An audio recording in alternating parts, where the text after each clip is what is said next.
Hi, Whisper to Me. Hi, April. Hi, Lonnie. Hey, Kathy. Hi, Once Upon a Crime in the West. Hi, Pat. Pat, congratulations. When I saw Auntie Cuckoo announce the winner, she's like, Pat Helm. Is that our Pat Helm? It is. Hey, Lisa. Hey, Jeremy. Hi, Crystal. Hi, Ethel. Hi, Delia. Pat L. No credit card. I don't know why DeFont is asking you that. Are you sure that you're not going to one of the sponsors on the side? DeFont should not be asking you that. DeFont is free. In fact, I can pull it up now while we're waiting, but it should be totally free. Did you try it out? Hi, Mary Kim. Hey, Julie T. Hi, Willa Wick. Hi, Miss Mary. Hi, Brandy, Evie. Hair Tree, Isabel. MC Camps, I need your... Did you hear me say I need your address again? I have no idea what I did with it. I have no idea. I'm really behind on everything. Susan. Hi, Carla. Hi, My Full Heart and Hands. Hello. Laura. Hello. Alma. I'm missing so many people here. Flower Girl.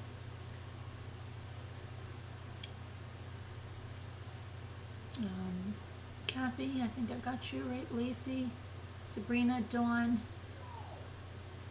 Oh, the people. Oh, you here? We could talk about Frazee if you want before we do anything. Deb, is that you? I can send you the number. Hold on, I'll send you the number on Facebook.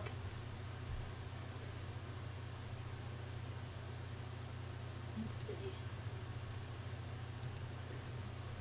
Yes, I went to the site. What'd you do? Oh, you figured it out. Okay. Oh, shoot. You joined with Cricket? Oh, dear. You should, if you have a new Cricket, you do get a month free. I didn't sign up for it yet, but you're supposed to get a month free. I just didn't sign up for that. I don't know if that's what you signed up for or something else. I have no idea. DeFont is totally free. Okay, let me just go to Facebook.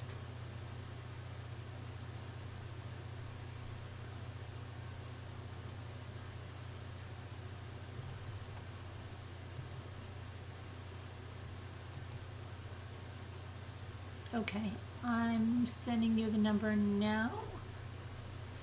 There you go. Okay, now back to chat. Okay. Hi, Sandy. Hi, Sonia. Oh, good. You just... Okay, I didn't check my mail yet. I've been crazy. Hi, Apple Snapple. Hey, Bernard. How are you? Hi, Caroline, Jen, Norma.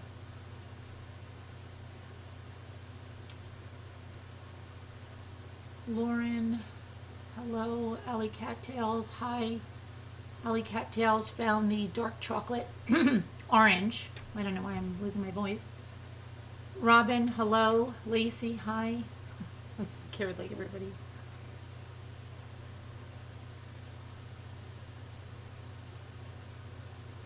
Deb on the move.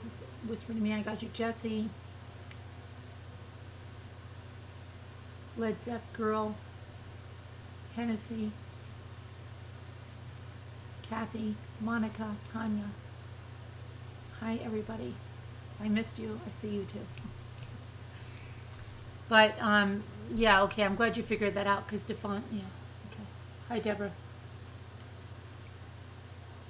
Hey, Monica.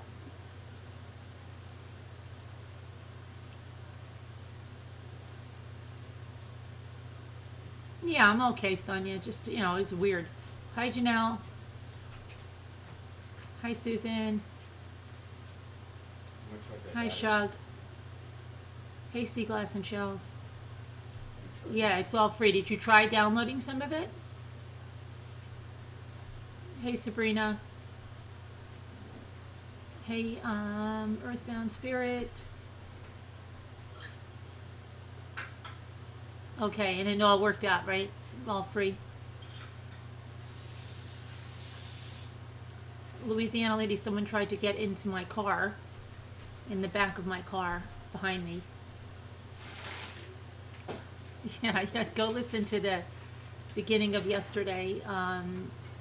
Some guy tried to get into my van when I was sitting in it with the car running. Yeah, there's a lot of good fonts in there. There's really no reason to ever buy a font. And there's other sites that have fonts too. You can get font bundles.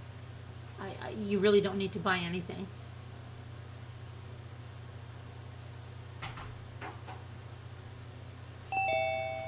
Hey, Deb. Hi, Carolyn. Hi. Everyone. How's it going? It's good. I hope you can hear me because I've heard that there's trouble hearing me. I need to get a microphone or something. I hope you guys can hear me. Can everybody hear? Hi, Fancy Nancy. Yeah, yeah, you can hear. But can I just say that I am such a huge follower of yours. And even when your commercials come on, I let them run through and I always click on the link. I don't know if it helps in any way, but you just mean that much. Oh, thank you. Thank you. Thanks. No, I'm sincere. I know you have a problem with compliments. I have a lot of friends that have a problem with compliments, and me being someone who only compliments when I mean it. But it is it's overpowering, and I know it can make you uncomfortable. But you don't realize how much you've got me through this case. I'm so emotionally exhausted being here. And, I bet. And actually being involved in it all, and I wouldn't change my position for the world. But it has been pretty difficult to be closed.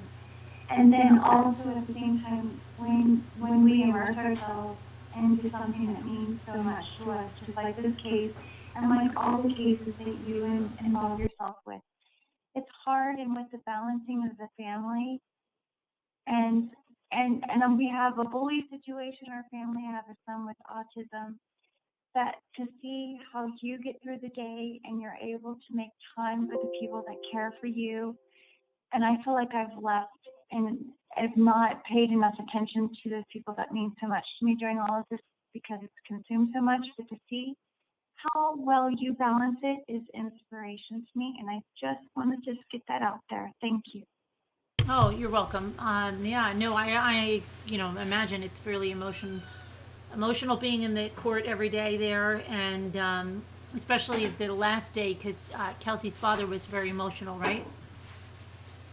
It is very emotional, and you don't like compliments, but I want you to know that you're very inspirational, and everyone else, I know they agree.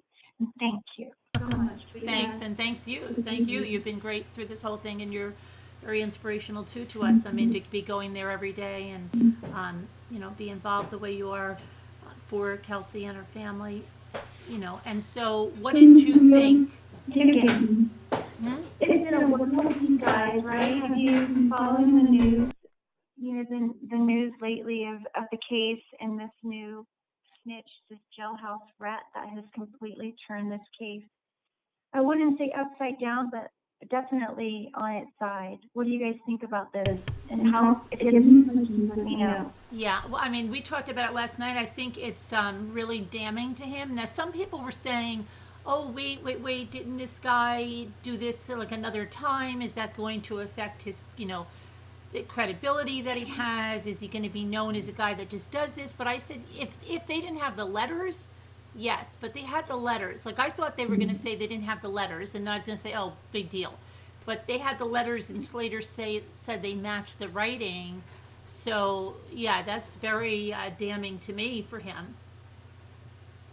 Right, I'm right with you. So when we first saw this guy on the witness stand, and he's explaining who he is and his affiliation and all of that, and then he's expressing and talking about the connections that he has with Patrick Frazee, and admitting to approaching Patrick Frazee and attempt to get information out of him to use it to his benefit, my first thought was, no, duh, this is another one of those situations that we see so many times in a lot of other cases where the jailhouse rat comes forward with information, is blasé, but it's only with the intent to help themselves.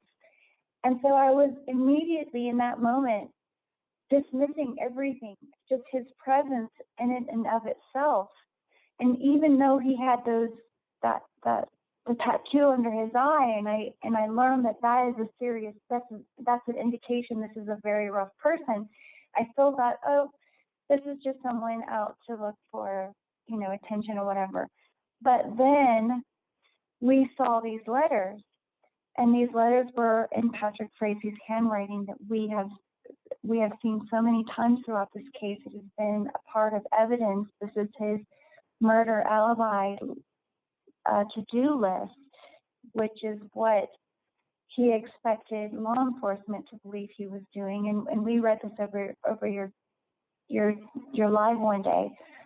But the handwriting was there, but even more so, Carolyn, was the details. And it was the details that not even you, anyone who investigates this case clearly, thoroughly would have known about. When Joe Moore came on the stand, did we know who he was? No, he is a very good friend of Patrick Frazee. He testified to it, and he had information. There were relatives, children relating to Crystal Kenny on this list. People that were not put out in the news media. It was information like his mother's home telephone number, addresses, descriptions, hair color, eye color, weight, where they might be at a specific time or not, what type of property they owned, and what type of asset they might be to take advantage of. It was very, very scary testimony that this guy brought forward. I thought, oh, he's looking for an opportunity, and oh my goodness, no, he has tangible evidence to show Patrick Frazee in his true element. They had common friends. They had people that they knew in common through the supposed rodeo circuit, the rodeo slash, that's rodeo slash and the gang circuit, because Carolyn, from the beginning we knew that Patrick was involved with nefarious people. There's been connections to him having to do with bad things happening in this very, very small town. And this seems to be complete, obvious proof, evidence. Can I ask you something though? Can I ask you something? Sorry? Can I ask you something about this? Okay, number one, you saw the letters. Were they on jailhouse paper towels? They were. They were on those kind of white paper towels that you pull out like when you're at Target. Mm-hmm. And it's those ones that are four folds. It's the long rectangular white napkin. And at the beginning of each note, he wrote in his chicken scratch to flush it. And even so much to say flush and write in your own notes, but dispose of his evidence, of his writing. Flush it, rewrite it in your own words, take notes from this, and then flush. It was that detailed. Okay, and then here's the other thing. Now, a lot of people are saying, how could he be so stupid when he's nobody, no crime, and then to just confide in this guy he meets in the jail and then give him all of this information. And then even if the guy did this, wouldn't people find that extremely strange? All these people are dead before the trial? Right, I so get it. But let's understand that Patrick thought that he was in complete confidence. Patrick has earned a street credibility. There has been situations that Patrick hasn't had encounters with felons where he has slept with a felon's wife, and that felon didn't react. And it was so strange for him. And you guys know there's been testimony in this trial that shows and proves that Patrick is a bit of a dirty bird. He gets around, and I don't know what other word to say than to say that he has a smooth way with women. And I wouldn't even say a smooth way. He gets in with women and then he completely drops them. But there is research that shows that he has done the same thing with a felon's wife, and that felon, who's very connected to the prison gang, did not react to this encounter. And it was always so odd that nothing ever came about that, other than to prove that Patrick Frazee has street cred. He thought that he was confiding in a loyal, and essentially he was. And what we've come to learn and understand is that this loyal, there are gangs, and gangs are not a good thing, but they have even a limit to loyalty. And when it comes to children, Patrick Frazee was attempting to have children killed, but there was a stop put to it. And so this guy took it to other levels, and as well as he tried to exploit the information as well as so a convicted felon might do in order to favor them in their position. And you guys can take that for what it is, take it or leave it. But at the end of the day, whatever deals were made or whatever weren't made, because we have the prosecution saying that whatever deals were made have no connection to them, and we believe that. But at the end of the day, despite what little this man was able to get from any of that, he still, through a decision of his own, and if being associated with a gang would have had to have approval, he went forward to do this, to do the right thing, because of what he said, was because there wasn't a concern for the family. This is so huge. Okay. I've tried to find case law where this has happened before. It hasn't happened in a long, long time. It's amazing. And this guy, I don't know what to say about him, but I find it very credible because we saw Patrick Frazee's notes and his handwriting and these directions that were just so terrifying. What was Patrick doing when they were showing these letters? He wasn't doing the typical face down in his lap. He wasn't doing the typical writing a million notes, trying to pass them to his attorneys. He was looking straight up at this guy with daggers in his eyes, and so was his sister, Erin Frazee, who was in the gallery. And I have chills thinking about it and looking back at it, because Erin was doing that kill you with laser beam eyes look at him.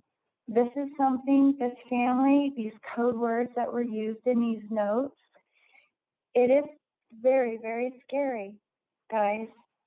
He had code words. He asked his hitman, to call, Patrick Frazee asked him to call his mother, Sheila Frazee, Ma Frazee, and to say that the horses are all taken care of, and the elk run is good to go.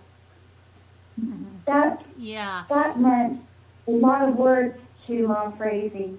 That was an easy transfer of information from one person to the next to her, and that made sense to her, and that scares me.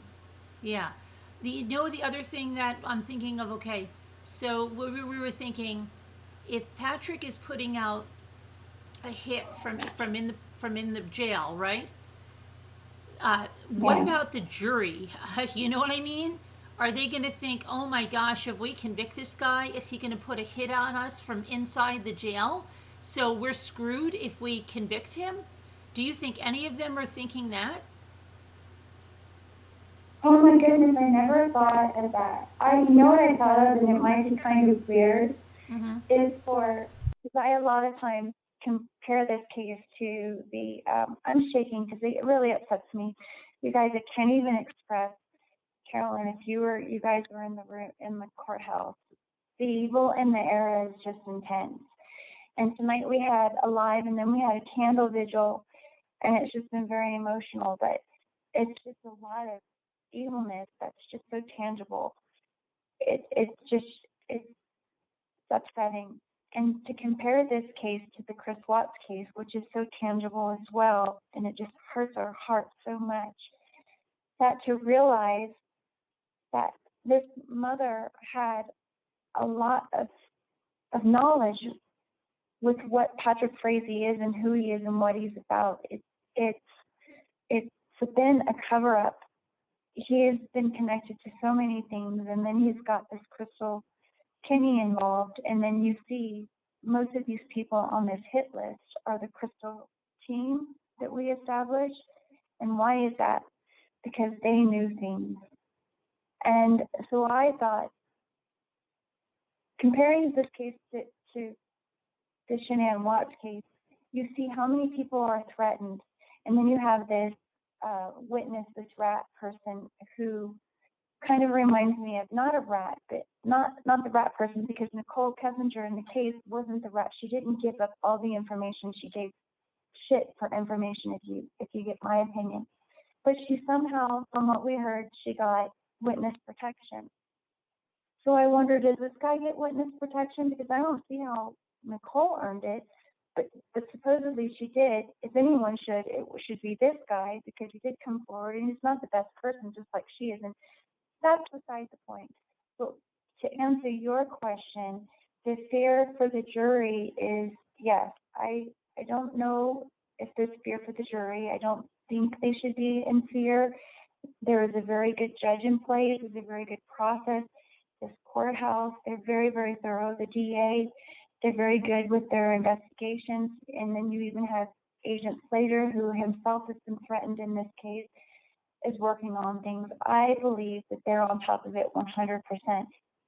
But I will say, with comparison to the Watt case, if anyone thinks that you're going to be able to contact Patrick Frazee in jail, like so many have to Chris Watts in his case, and to get close to him, like some book writers or other whatever reasons people do that, be careful if you're going to write Patrick Frazee, because if you tick him off, he may have you taken care of.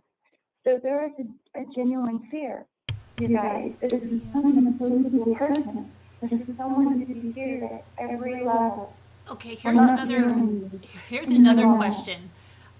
You know, in the beginning of one of the letters, it says something like, I need them, he doesn't say killed at first, he said, I need them gone until at least November 22nd. So that sounded like a fake, like a kidnapping, but they were going to be brought back in, like they weren't going to be killed. And then later on, he says he'd like to see Krista with a bullet in her head. Were you conflicted with that at first? It looked like it just was like a mock kidnapping or something. I took the portion that was about missing until the 22nd. Mm-hmm. Because that was to the right side of the page, and the direction wasn't to the right side of the page, but Cheryl Barrett's name was to the right side of the page. So if you imagine the left side of the page being the list of all the people he wanted to have killed, and then there's a line, this is the top part of the page, and there's a line drawn between that and the page. On the right side of it had Cheryl's name, and then there was a directive to just be missing until the 22nd. And this is just me, I hope that the kidnapping was meant just for Cheryl, but the death threats were made to everyone on the left side. But I'm still shaking and worried for Cheryl, because it's just... Yeah, I am too, because what if he's in prison and he just has them killed just so that the baby goes back to his mother or something, or just out of sheer retaliation? I would be very scared if I were the Barretts. You know what I mean? It makes sense when we haven't seen her in the courtroom. We know that there was some very detailed, dramatic testimony that came up, and we thought maybe perhaps that would be the reason why. And that is probably part of it. But I think ultimately, CBI, FBI had her stay somewhere safe. And it's very, very unfortunate. But let's just think about this for a minute. So Patrick Frazee had this hit list. It's almost like a mob hit list, and it correlates and goes along with his whole conspiracy thing. Right. And we can understand his mindset a bit more. That he thinks he has this power to do these things, and he acts under this mindset. But if we were to find Cheryl missing, and then the law enforcement were to find Patrick Frazee, one of his best friends, Joe Moore, and his wife, robbed, missing, dead, Crystal Kinney missing, perhaps, if things were to go in line with his orders that Crystal Kinney and her family were to go missing and dead and perhaps found in a desert somewhere or never found again, does he really honestly think that this would have helped him in this case? The first person they would look to is Patrick Frazee. And you know, our group and you, and we've been involved and we talk about this all the time, is we would have been pointing fingers at him and his family in that circle of co-conspirators. So how in the world, don't you guys agree, did he ever think he can get away with this? He was talking to someone he thought he could confide in, and he really thought he could do this. The narcissistic sociopath personality that you've been explaining to us for so long. A perfect example, and it's terrifying. Yeah, I mean, I guess he figured, well, even if they're onto something, if they're gone, right? Um, who's gonna talk? But and maybe he just thought that nobody's gonna talk, and he's got the perfect plan. So, but it's so scary though that to think someone, just one, two people in that jury scared enough to say, I can't convict this guy. What if he puts a hit out on me?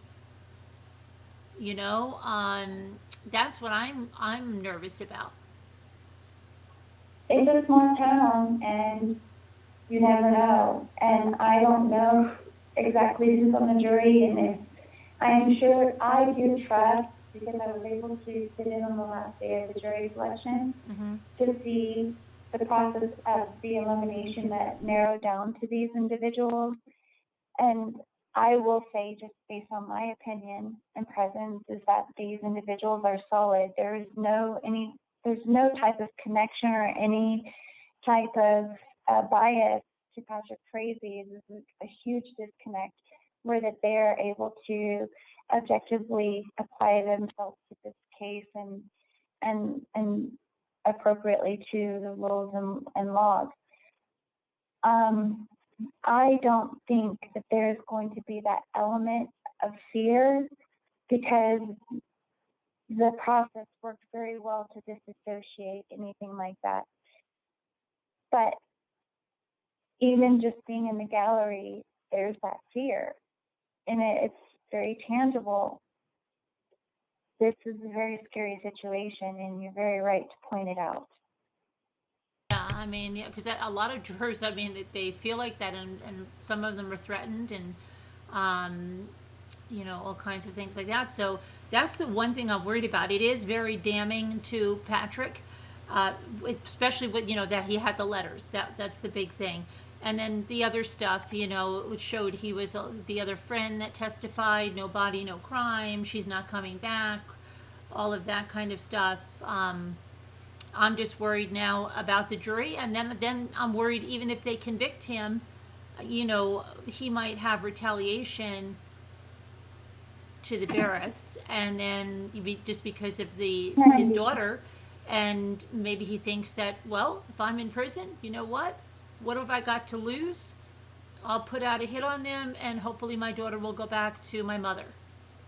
I don't know. It just, the whole thing scares me. Anything can happen, and hopefully the jury that's ever feeling concerned that way, they will come forward.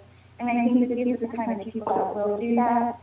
But anything can happen. I think what it suggests and proves and shows us is that there is a fear for this individual to be in our society. And we just hope that justice will be served and he'll be put away. It's very scary, this new information. His list was massive, something we haven't seen since the mob days. And wow, yeah, everyone should be scared. even you, even me, anybody that's in that room, who knows what he's thinking? Right, yeah. I don't know what to say to that. It is very scary. It's terrifying. Yeah, I mean, but like he was promising the guy that he would get out of there and he would go do stuff with him or that he'd get him bond. Um, Yeah, because it is believed, Carolyn, you're not going to believe this, but it is believed, it has been said, and I haven't confirmed it, but the guy, the snitch, is out because Patrick paid his bond. He's out oh, because really? Patrick. Oh, he Yes. paid for him to get out? And then it was only after he had these conversations with the DA that his felony was turned into a misdemeanor. Nothing to do with the DA. It just it was like his actions trying to bring this forward was so quick, but then the response to it from any authorities or even perhaps Patrick's was a bit slow. But now it's caught on and everyone's onto it, and now we need to just be very careful what comes of it, because you're right, there can be a major reaction from Patrick. He could retaliate. He could take this guy out. He could take anyone. He can continue this through his connections. It just Right, shows or he could pay how this things. guy off really well to take care of this stuff on the outside. His mother, right, Yeah, is able to. The mother is going to. The mother wants that baby. she does. Yeah, she does. What do you think about this and the code words to his mother through the jailhouse hitman? Do you think that there's a chance that Kaylee will end up back in the Frazee home again, even if Frazee is in jail? Do you think Oma Frazee will get visitation? She'll definitely have to sue for it, but do you think she'll get it? I'm not sure about the grandparent laws there and what they're like, but now, and I wish I knew the reason. Like she doesn't have visitation now. Do you know why she's not allowed visitation now? I would say that she would need to sue for it, and perhaps she has, and we don't know about it, and it hasn't been approved, or she hasn't filed for it. But there has been custody appointments and the custody meetings, and where the attorneys have all come together there at the court, but it's closed and the public doesn't get to see it, as well as the estate issues. But for Monfrey, at this point, she would have to file for visitation. She would have to sue for that. But we haven't heard anything about that. And she may have, but we don't know. Yeah, maybe she's waiting to see what happens. I don't know. Um, but yeah, he's a scary guy. So yeah, but ladies, if you're gonna write to him, you better watch out.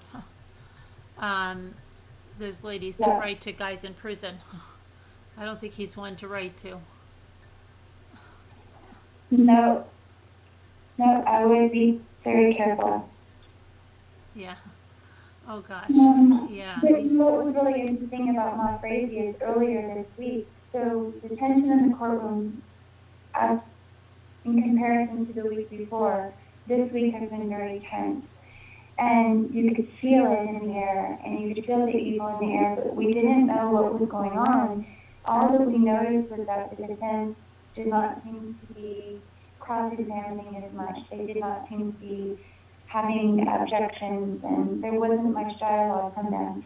And then when the prosecution was talking, there was a lot more note-taking from jury, less note-taking from when topics were being discussed or the issue was being handled through defense. And maybe that just has to do with the defense not talking or speaking as much. But there was something in the air.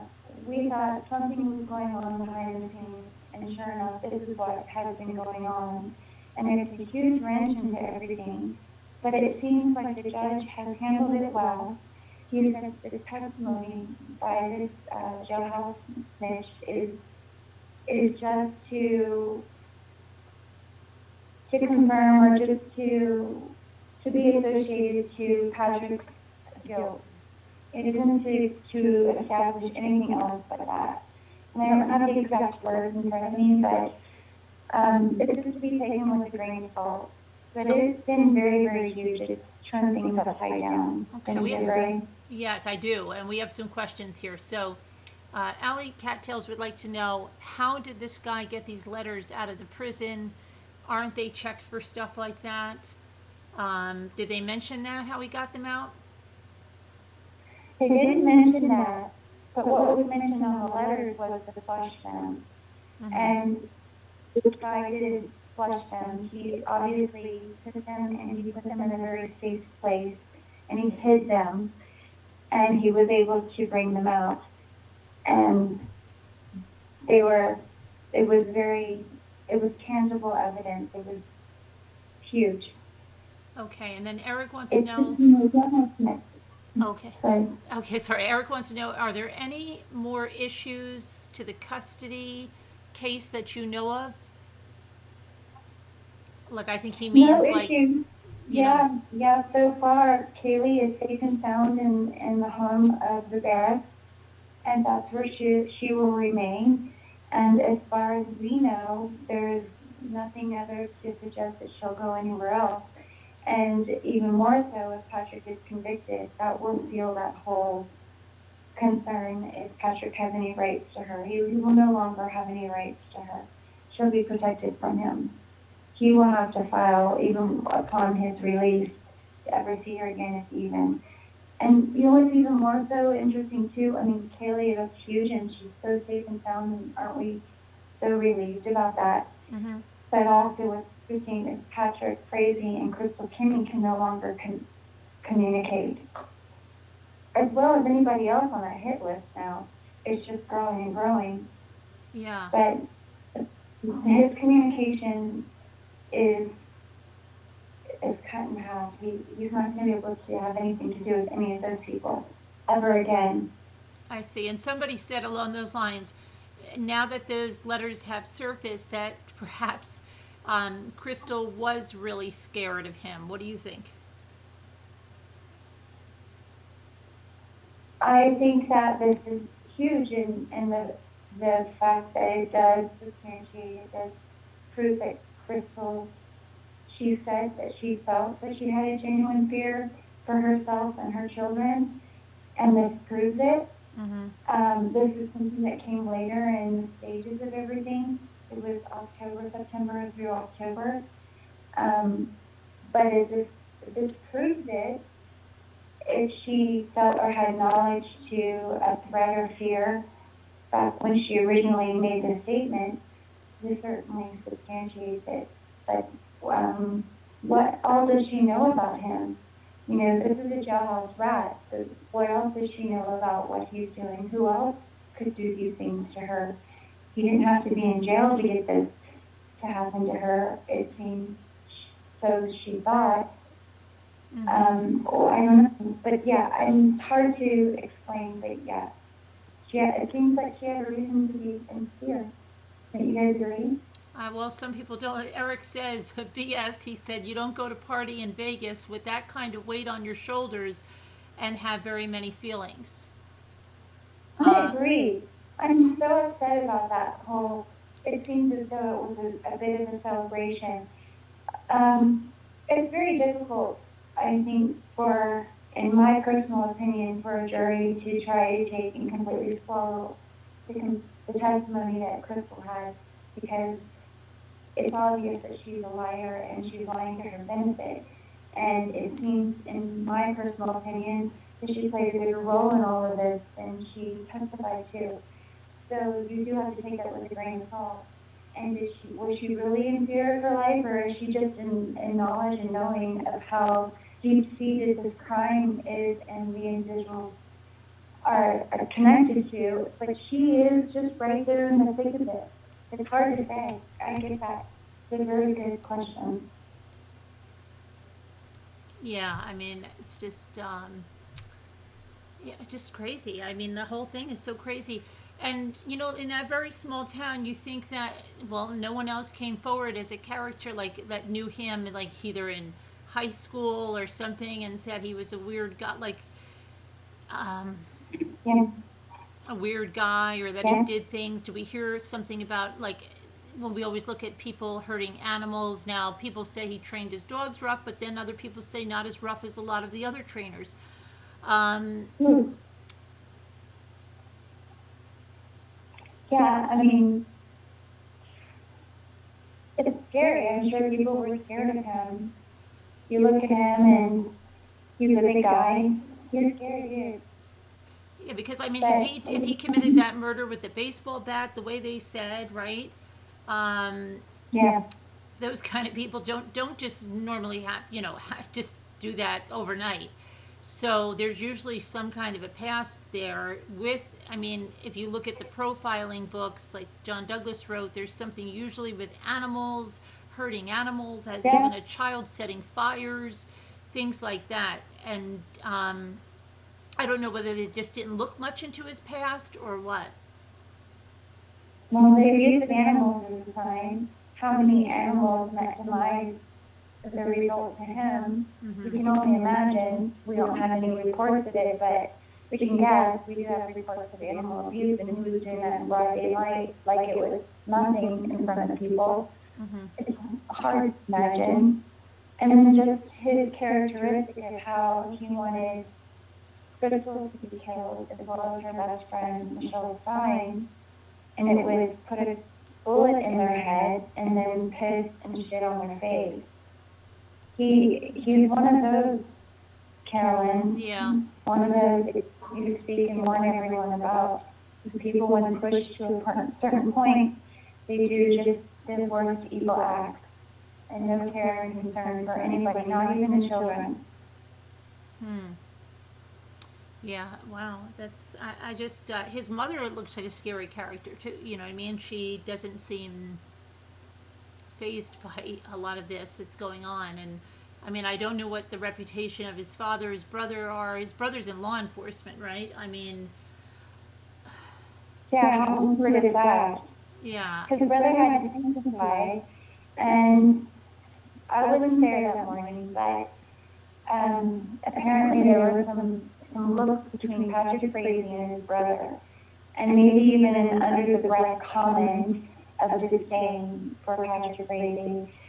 So there is some sort of tension going on between the two of them that I didn't get to see it personally, so I can't confirm it, but I did hear it. And the sister, she's supportive of him. But do you know what she does? Does she live in Florissant? I don't know what she does, honestly. I can only speak to my encounters with her, and they were interesting. There was a time where I showed up to court. I thought was early, but they had started early, and so I was locked out for a couple hours. And it ended up that Erin Frazee was locked out too.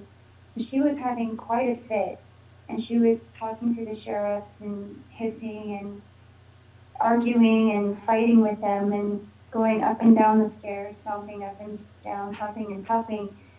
And to the point that finally the sheriff went into the courtroom, which once the jury has been allowed into the courtroom, it stands with the jury and then sit and stands with the jury. It's with utmost respect. The judge holds a very tight and very stringent courtroom. You don't even bring coffee in. He says it's not a Starbucks. It's with utmost respect and decorum.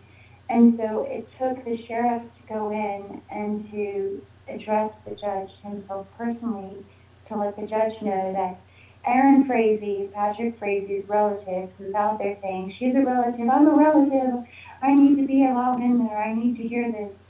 It took them going in there to the judge for the judge to say, okay, let her in. But meanwhile, in between that and all the huff and puff, she sat down for a minute, and I went over and I didn't know that she was Erin Frazee. This was my naivety. But I said, this is our group, and we're advocates for the victims, and yada, yada, yada. I didn't go into detail. I think all she heard was victims.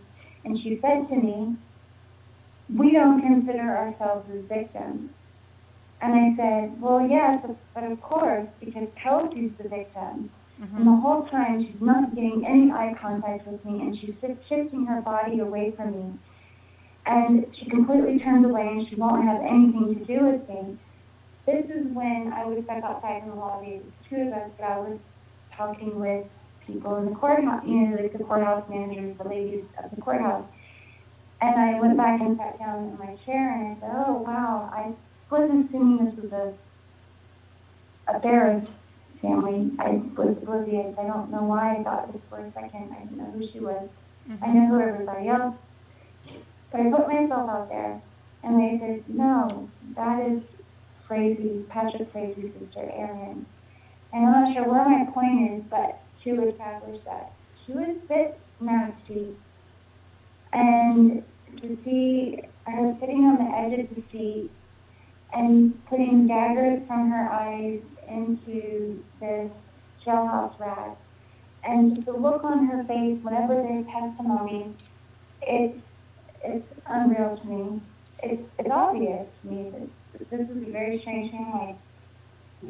Now, the other thing is that the judge had said he didn't want the media releasing this guy's name, and yet, was it the Denver Post released it?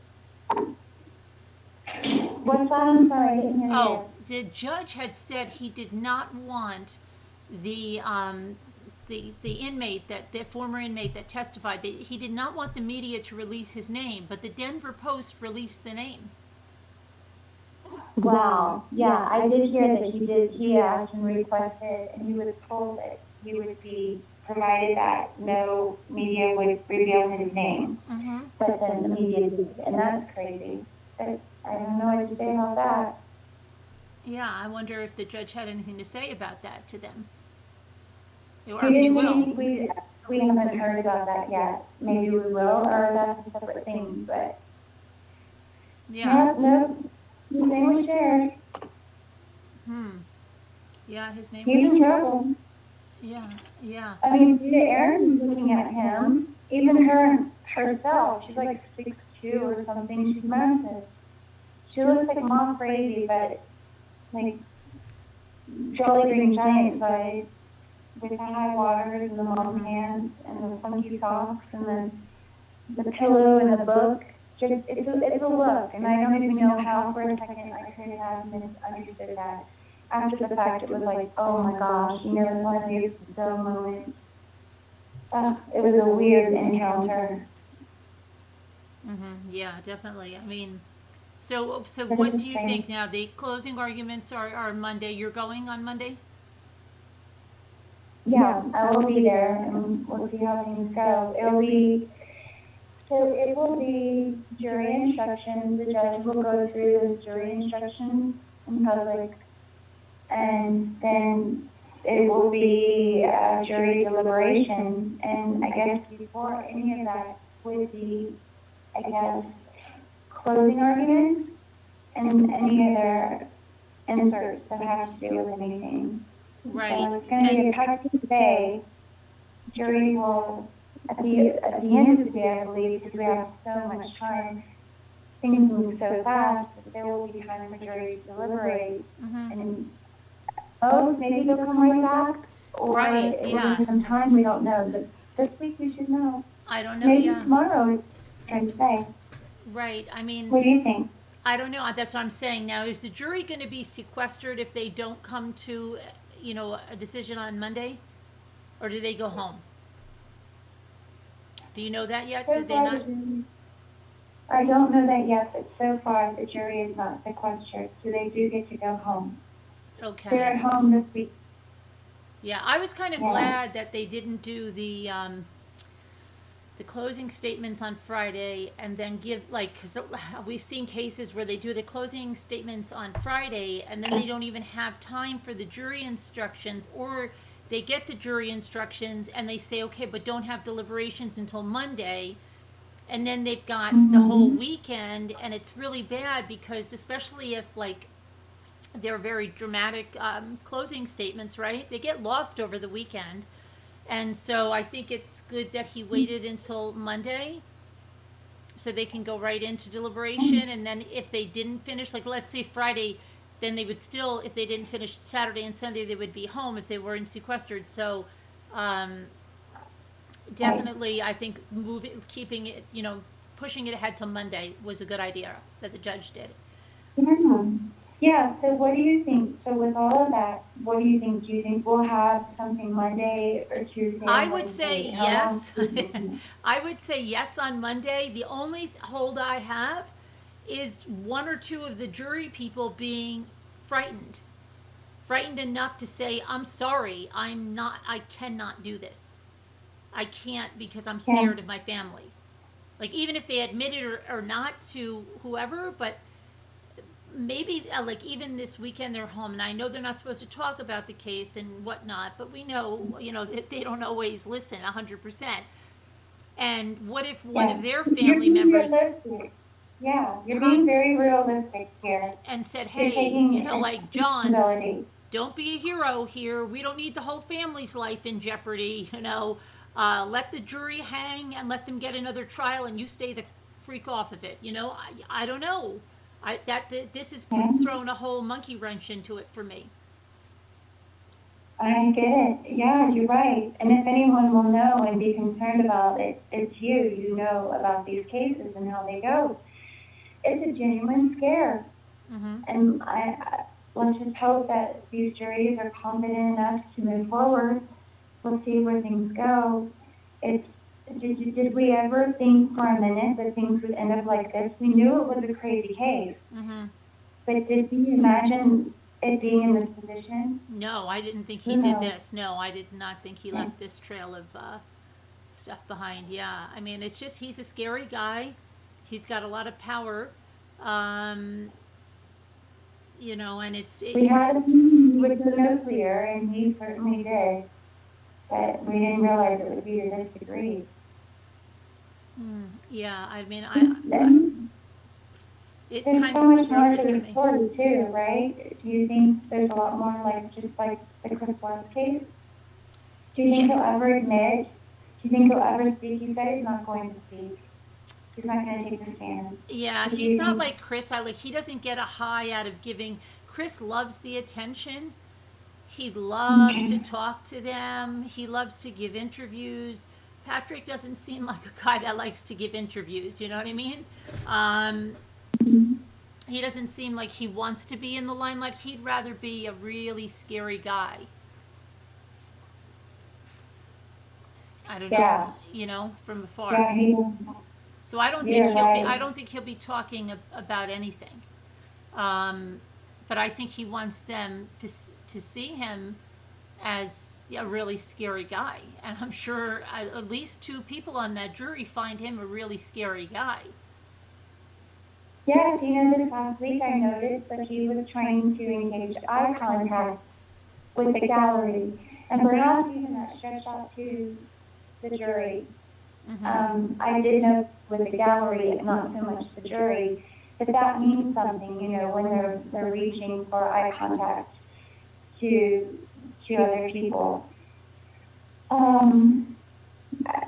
Where do we take that? How do we take that? I don't know, but I don't know if anyone's feeling sorry for him at this point. And then with his mom and his code words, and then just the evidence of this being such a conspiracy for so long that has involved so many people, it's just deeper. It's just one of those cases where in the trial we only get just the tip of the iceberg.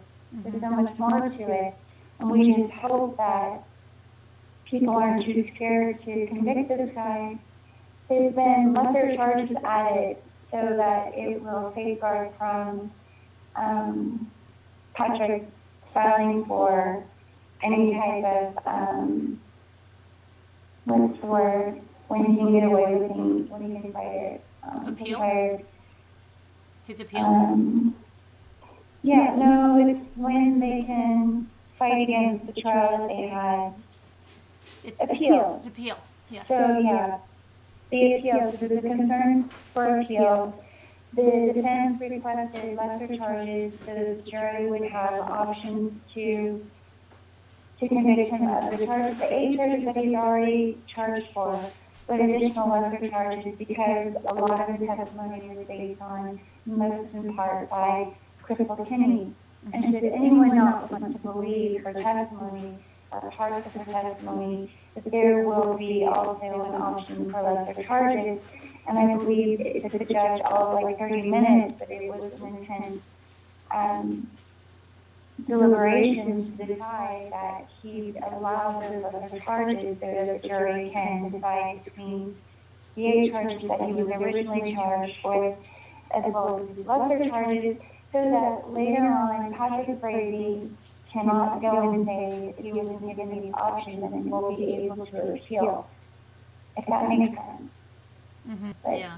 I felt it was a good safeguard to allow those extra lesser charges.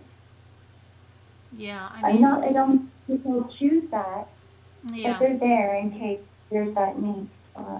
Right, and then I know there was a rumor last night. Someone thought that they said, well, the first degree is off the table, but that's not off the table. They just put the lesser charges in. That. I heard that too, but it ends up, you're right. Right. Okay. So yeah, I mean, at least I see. I think like with the lesser charges and stuff, I had a very good feeling he'd be convicted. He will be convicted of something. If it's just the one thing that we'll know. I mean, if the jury comes right back, he's convicted. If the jury's out a while, I think that someone's scared. Yeah. Yeah. You will know. You know that. Yep. It will mean something. So we'll definitely see what happens there. But yeah, crazy. And her father was, I guess, that testimony with the blood spatter expert. Was it Kevin Priest? I forget what his first name was. Wasn't Kevin? Was it Kevin Priest? Yeah, it was intense. Yeah. He pretty much confirmed. I mean, so they went off the videotape and all of the images, and he's such an expert. They've done multiple studies. He's involved in all the levels of authority. I don't know how else to express that he's just legit. He was able to establish that there was a giant pool of blood, and it soaked into the wood paneling. It was like it was real wood, but it was a special wood. It was a hypoallergenic wood. It soaked down the bottom into the foundation. It seeped into the foundation, and it spread. And the splatter of even the blood evidence that remained, even though there was blood splatter, one splat next to the other, that one identified in the presumptive blood testing, but the other didn't, which was left behind by Crystal Kenny's cleaning, was consistent with blood splatter, but because of the reactionary component to bleach, that even though that blood splatter was there, but because the bleach interacted with it, it came back as negative. And so the defense was able to say, oh, there's so many these spots that were identified as blood but came back negative. He testified to explain that it was still the blood splatter, but because the bleach came in contact with it, it tested as a negative. And so we needed to understand that there was a lot of blood there. There was a lot of consistent blood spatter, but because of the bleach cleanup, some of it came back negative. It was quite an argument between the two sides. But all in all, we heard about the radiating patterns that were on the walls, and that there was plasma and serum separation, but also he testified to his expertise that Kelsey was likely hit 15 plus times. And that, remember when Crystal Kinney testified to say that Patrick asked her to look for dents in the flooring from the baseball bat, that indeed investigators did find the dents of the baseball bat in the wood flooring, and they brought that into the courtroom, and it was shown to the jury, and there were the dent marks from when he was bashing Kelsey's head in so bad that it made dents into the floor. It was horrible. And he also testified to explain that killing by a bat is a very hard kill, and that Patrick Wood has been confronted with a situation of a hard kill. I'm not going to get any deeper than that, but other than being surprised to realize that it was difficult to kill her, and so that's why there was evidence of those stings in the floor. Right. Nothing. The other thing is, an accident or a fall from the stairs. Horrible, Karen, horrible. Yeah. The other thing is, if he gets second degree, right?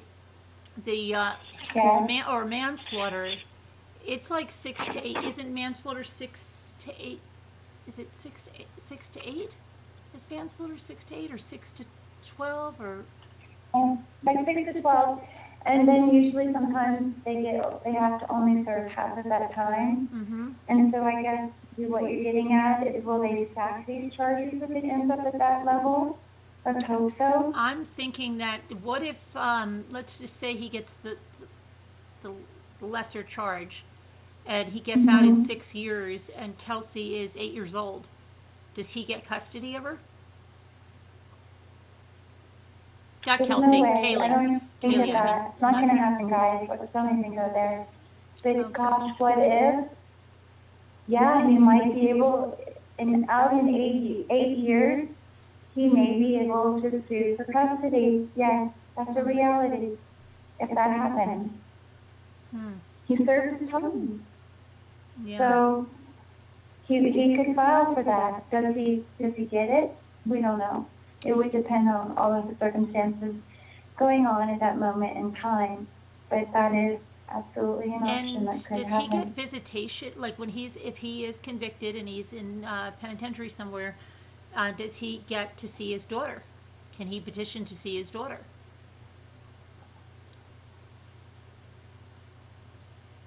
I don't think he may be able to petition for it. I don't see that being appointed. I don't see it being approved. I don't see it happening based on this trial, based on so far. He might have the right to file for it, but will he, based on the evidence, if he's convicted, will he get that? No, I don't. He has the right to file, but you guys, as easily as the rest of us, can gauge, and those who are the legal eagles will know better to answer it, but not sure if he's going to win it, but he'll have the right to file for it. Yeah, I wonder, and there's a lot of what ifs right now. I wonder if they will if they will move him out of the state of Colorado, if he's convicted. If they will take him out thinking that he would have less connections. Yeah, I mean, I'm concerned about that too. And I asked the media personnel if he would be transferred. I don't remember who it was I asked. It wasn't big media, it was local. And they said, no, he'll stay in the Colorado custody chain. And I thought, oh, that's bad, because right now he's treated like a VVIP.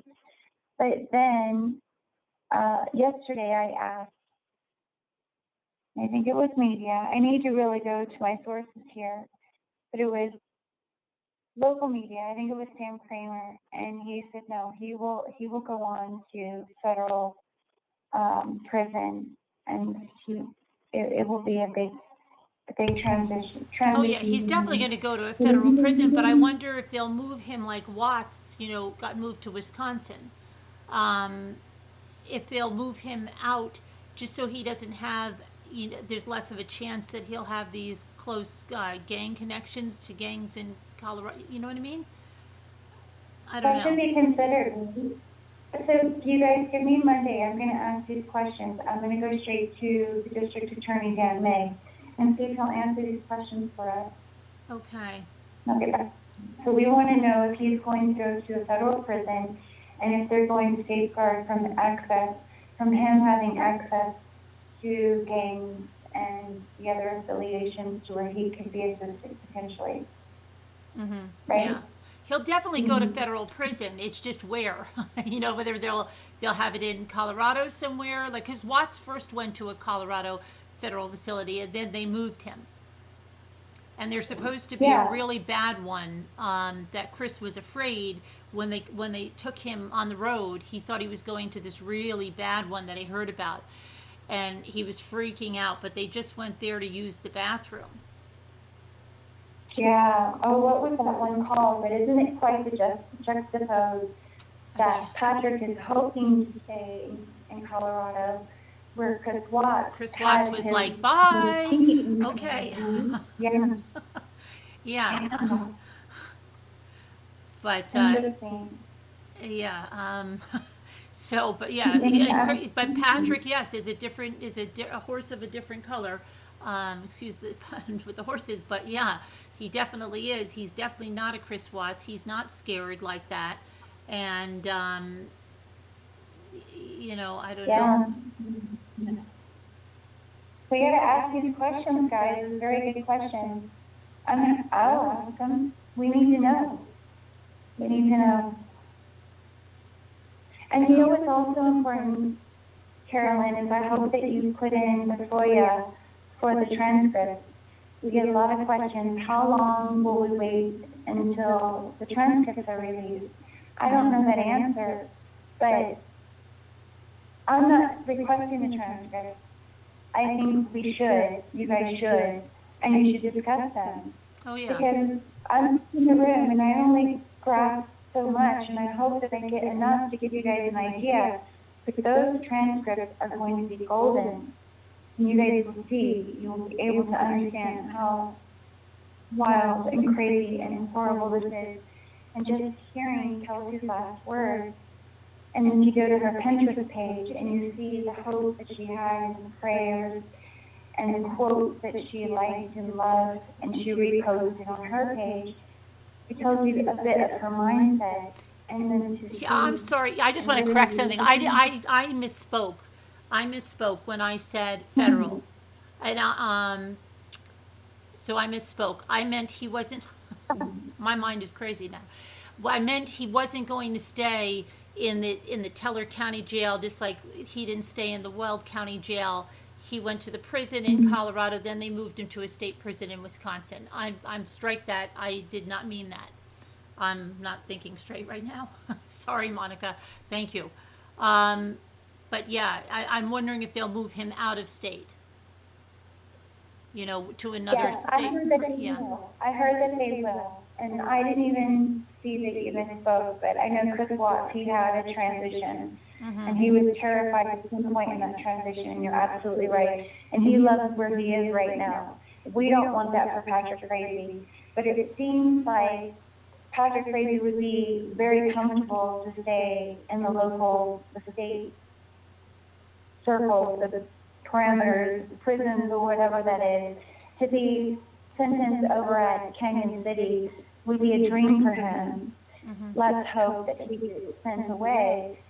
But then, on the same token, Chris Watts is very happy to be far away. So it's just interesting how different but dynamic these cases are, and how we just hope that they don't get sent anywhere where they're happy and content like Chris Watts. I'm uneasy at the fact that he feels like he's in a good place and that he's a preacher and a man of God and he's doing good things in prison. I don't like to hear that. He doesn't deserve to have that sense of reward. Patrick Frazee certainly doesn't deserve that, if we can all just agree on that as a community, right? Yeah, I don't think Frazee's going to find God in. See, Frazee is just a different guy. He's not going to, he's not like that. I just think he's not like that. Okay, where he's going to have this turnaround if he's convicted and in prison somewhere, that he's going to then want to come forward and do some interview because he found God, and I just don't think so. Yeah, it's scary. He's almost like mob mentality, that he might even become stronger behind bars. Yeah, I think he wants to be a scary guy. Yeah. And so is his family and his mother. These code words between each other. All the horses are taken care of. What the heck? Yeah, All the horses are getting the elk travel hunt is maybe? done, or so the elk hunt Oh, is finished, or something. yeah. Yeah, Yeah. Crazy stuff. yeah, Who would just have thunk crazy. it?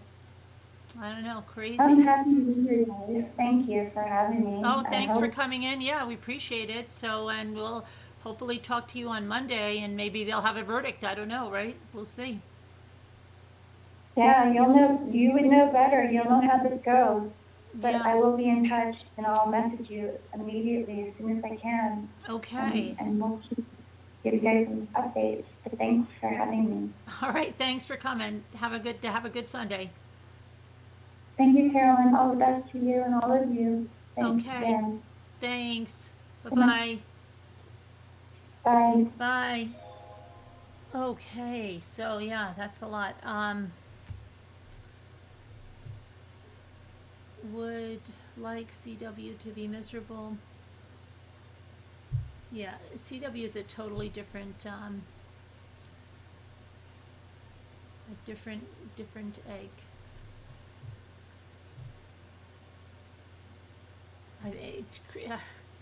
If they went to the same one, and Chris would be terrified of him.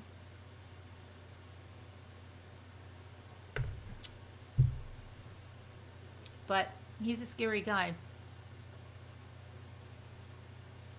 He's always fake happy. It's macaroni and cheese today. It's like, remember Jodi Arias with we had, what did she have? Quesadillas or something? No, it wasn't quesadilla. Something with the caramelized onion. She was telling that rapper guy on the phone, remember?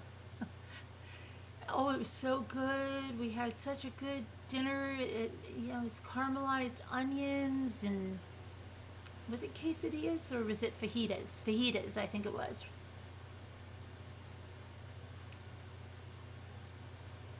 Hi, Sandy. Comparing to Frazee, yeah, fajitas, right? Yeah, with the caramelized onions. Oh my gosh. Okay, so let's change gears, and there's new book reviews. It's making me hungry too. I'm trying to think what I have. Yeah, I could. Hi, Purple Passion. Hi, Maui. Hi, Estira. Hey, Diana. Why put Chris somewhere that will create trouble? It costs a fortune. Hi, fam. Okay, so let's look. Hey, to Scooter. Okay. Totally blown away. I knew Frazee has clout, but wow. Yeah, Monica. I think it'll be very telling what happens. Frazee gets his rehoming papers. I hope they interview him and write a book about his case. Trying to get slugged by them beating dudes with a turkey leg. Did someone say Sharon's with her sister? Her sister says hi. Hi, Sharon's sister. Okay, so I'm just afraid that the jury's going to be afraid. That's the only thing. That at least two people on the jury will be afraid. Because you have to think they had this weekend, and I'm sorry, I know they're not supposed to talk, but somebody's wife or husband could be like, hey, I normally wouldn't talk, but something happened on Friday, and you guys know what it is. That guy, he's scary. You never know what could happen. Okay, so now November 15th, Cheryl H. wrote, Save Your Money, Don't Buy, 1 star, horribly written book. Most of this book is copies of the discovery documents, things already known. I'm so sorry I purchased this. If I could give it 0 stars, I would. There's a really funny review in here where somebody did a video, and I imagine they took the cover off the book and put it on a blank journal, and they go all the pages. This excuse of a father and husband should be left to a lifetime of obscurity. John Fisher, though, thought it was 2 exclamation points. And regardless if you like Chris Watts or not, she has no right, all in caps, to use someone for monetary gain, all in caps with 1 exclamation point. He obviously trusted her, 2 exclamation points. She may not be a murderer, but she is a liar, all in caps, and a user, all in caps with an exclamation point. Okay.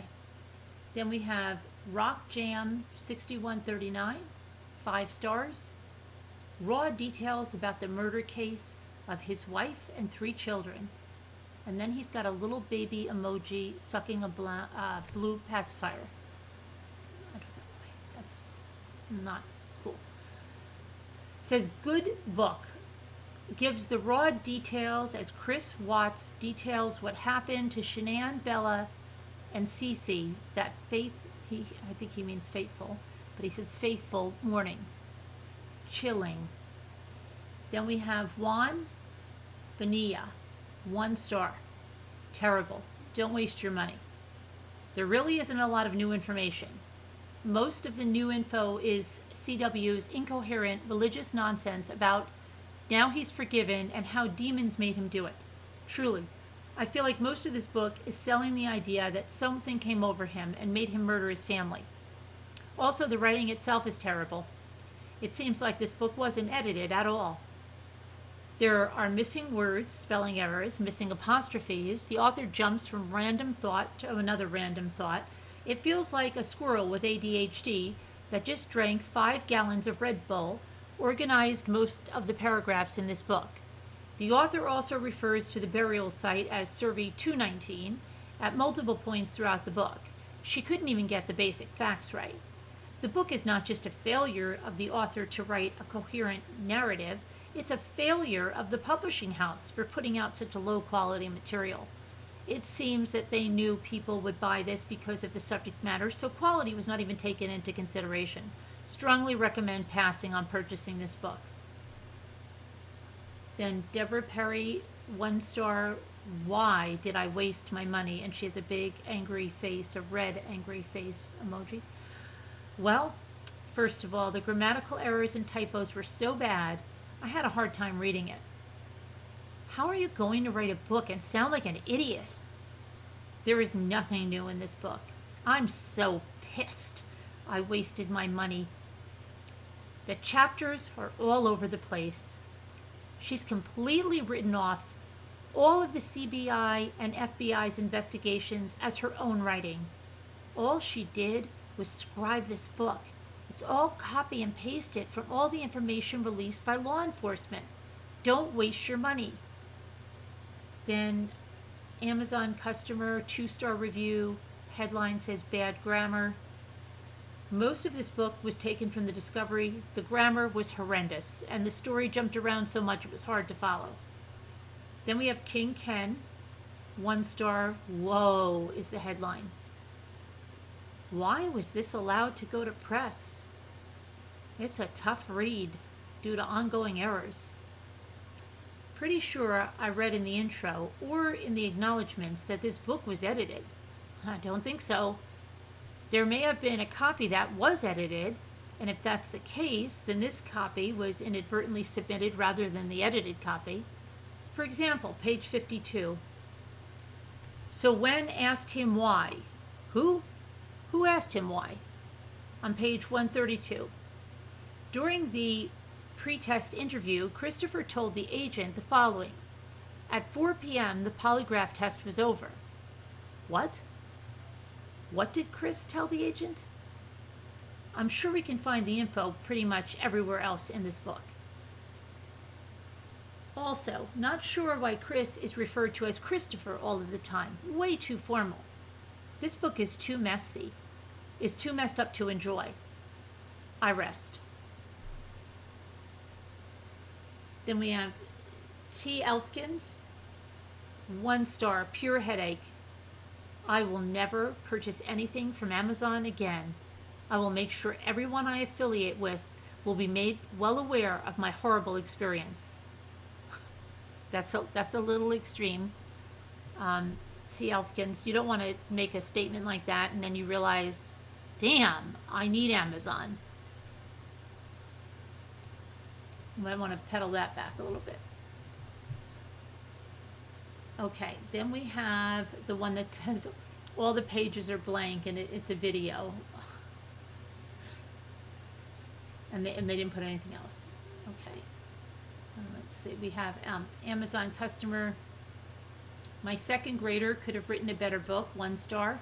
I got this book from a friend who warned me about how poorly it was written, but unfortunately I had to learn the lesson on my own.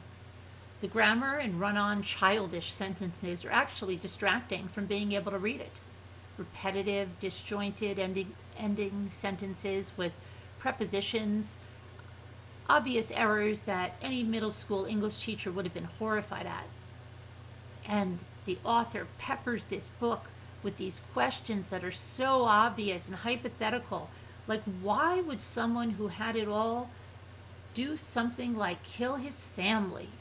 Throughout the whole book, it's painful. Normally, I don't review books because it's a subjective thing and the authors work hard at their craft.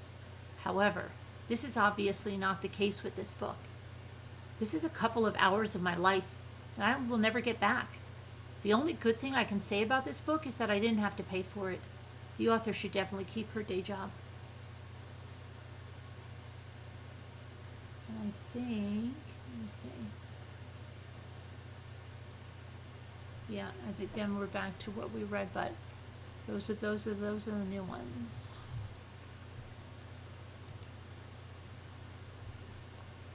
Okay, and now for the next part of the evening, you can ask any Chris Watts questions you want, or ask me about any myths that you heard, and I can see if I can debunk them.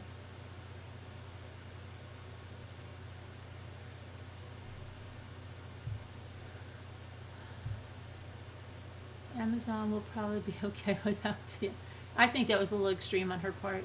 She's going to be peddling it back, you know that, because she's like, damn, why did I say that?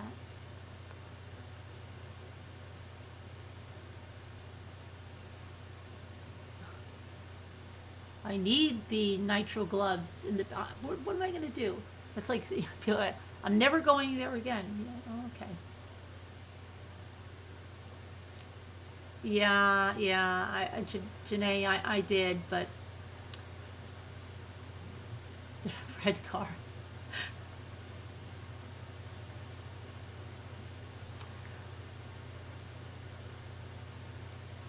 You want to call? You want to call in, Casbat?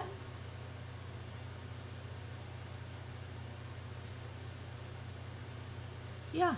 Okay. I'll send. Where do you want me to send it?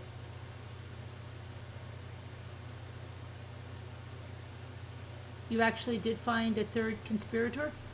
Oh, you wait. What do you mean a third conspirator? In which case? You want me to put it in Slack?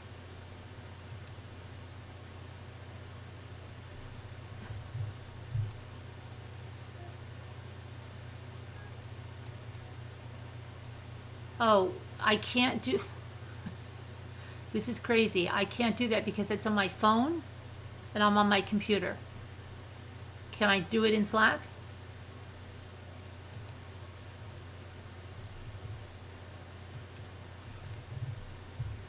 Oh wait, no, I don't have WhatsApp. No, on this, I only have WhatsApp on my phone.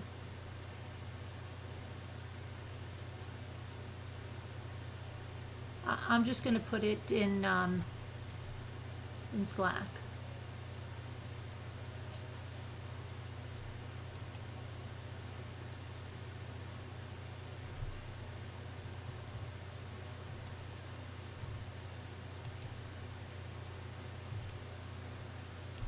Okay.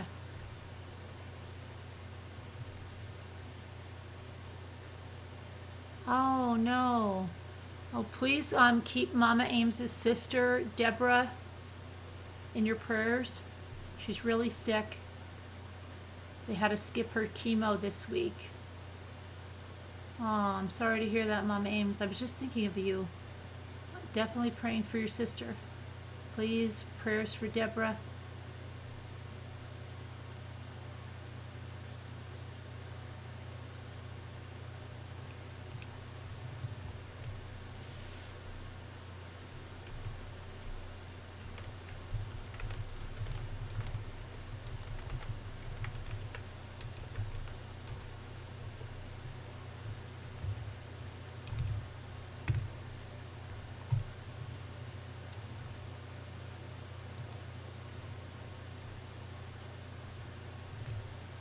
Hi, Wildlife. Where have you been, Wildlife?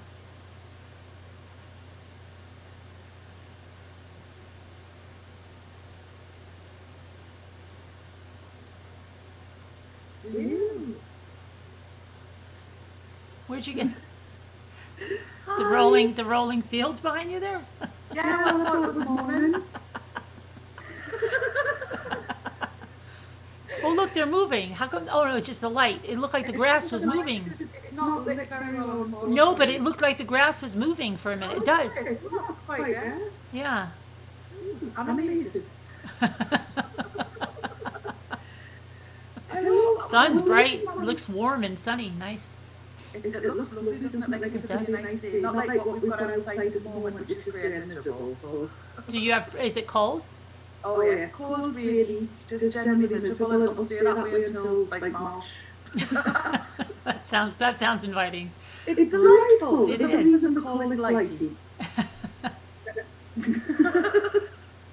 The reason I was coming on is because obviously I know you're going to let the guys quiz you about Chris Watts, which is awesome, so I won't be on for long.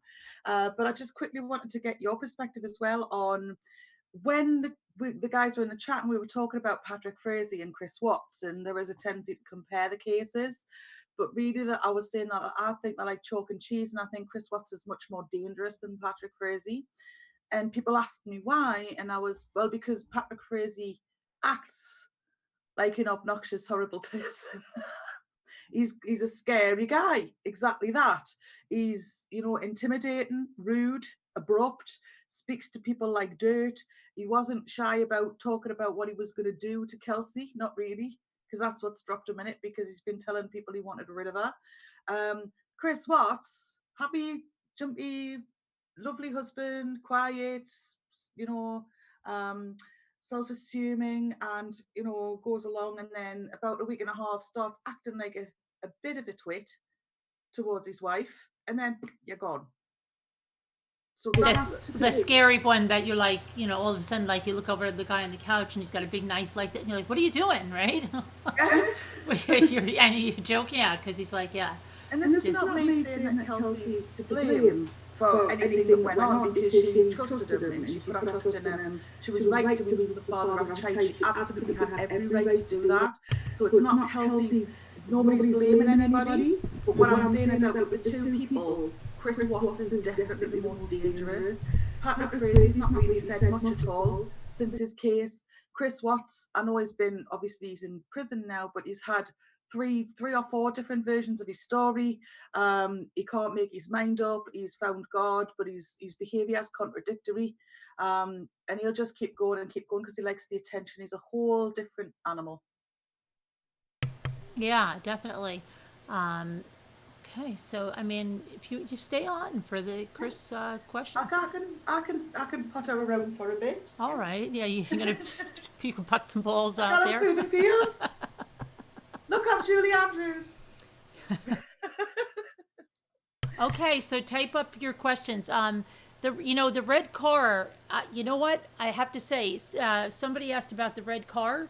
I think it was Rabbit Dog. Is that still the red car, the Betty thing on the driveway? What is the red car now? Is it something, a new red car? It's the latest. Is it the big red In car that a the long Wiggles line drove? of conspiracies. Apparently, it was the red car was removed and taken out of the way by the CBI as part of a conspiracy.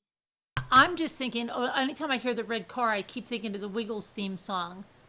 So, big red car, right? We travel near and we travel far. Okay. So the big red car is something that I'm. What's going on with the big red car? I mean, some people are asking. So the big red car, they think it's Betty's car, right?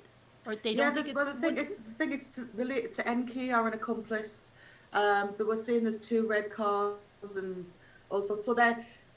She says Zoe says that people are still harping on about the red car that they think was on the gravel, standing between the houses. It's nothing other than a conspiracy, and I would agree. It's that where they had the bush, where the bush was, and AD was sorry, naming people. AD, he's not the only one, mind, have claimed that it's a car. parked there, that red truck. Janelle Keane, no, she wasn't, not to the best of my knowledge. So Rabid Dog says red car, 80's pushing it. It's insane. It's not even red for a start. It's not leaving from the CW gravel. Okay. Well, wasn't there Exactly. something like about 2 months ago where somebody thought they saw something in the hubcap and then they realized it was the totally wrong time of the day or something? Yeah, Do you remember that? was Like a white when van, and it was. yeah. This is, but people are seeing high ponytailed women everywhere. Like Oh. this shape with the face and the high ponytail, but it's basically just shadows, literally shadows, not shadows. Yeah, Betty recently confirmed she always turns left to go to the gym, Lynn says. I don't trust red cars. I don't think, unless you can really see it, because I mean, people, because this case is so affecting, I've heard people say things like, when he was parking his car, you could see that he was frightened. Now, I've never seen that. I've seen him going, la, la, la, la. The only No. time he seemed upset is when he couldn't make up his mind whether his petrol can was going in there, his gas can was going in there or not. But you know, people are saying things and people do because that's what we do. But it's Yeah, for the I don't red know. van to make it come back, the red truck to make it come So back. what's they think that not only she was there, but Jim was there as well? There's as many people as they can get there, really. At one stage, they were saying Ronnie was there. This is like those magazines they keep recycling, because wasn't it around like this, almost like a little later, that this first stuff just started to come out, like last January, right? About shadows, about cars, about gravel. So it's just coming full circle. So Janelle, I'm sorry, that's somebody blocked Janelle because they were saying Nicole Kessinger was a pagan, and Janelle was going, no, she's not, and Janelle got blocked for that. But to be honest, if she is or she isn't, it's irrelevant really. But there's no signs that she was ever into any of that. Oh, and Jamie was there too, Jay Bell said, and Sarah Jamie, right? Yeah, Jamie was there with Sarah Jamie, or whoever she is this week. Well said. I think, you know what? I think Patrick Frazee might have had. Do you think he had anything to do with putting? He was probably out? there. He was round the corner. You know, he was waiting for Chris. And the original deal was that Chris was going to kill Kelsey and vice versa, but they never got round to it, and Kelsey had to do it himself. Crazy. See, I can do that. See how that works. So yeah, this 211 gang. Wait, who is the gang? The 221, the 211, 211, right? 211 gang. I think so. Because I don't remember who mentioned that, but they have. What did she say? They have teardrops on their eyes. Oh, like the gang people. I heard the teardrops on the face of each life you've taken, aren't they?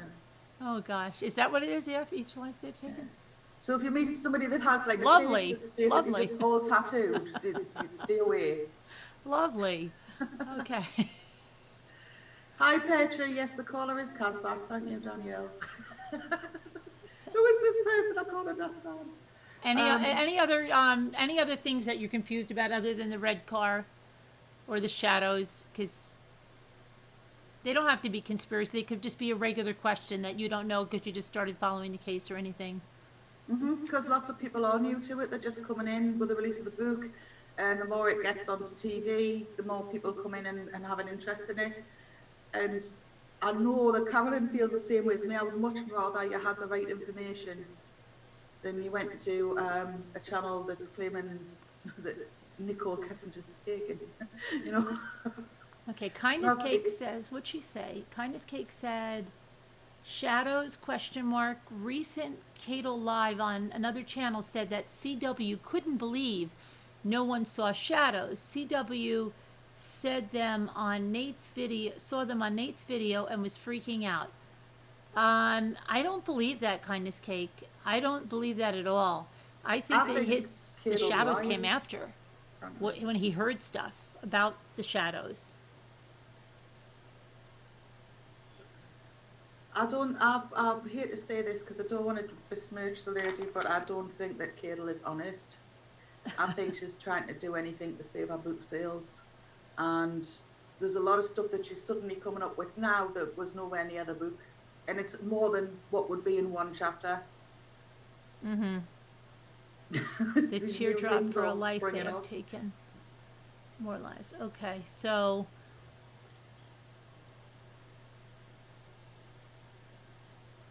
yeah, shady things happen, but let's be logical.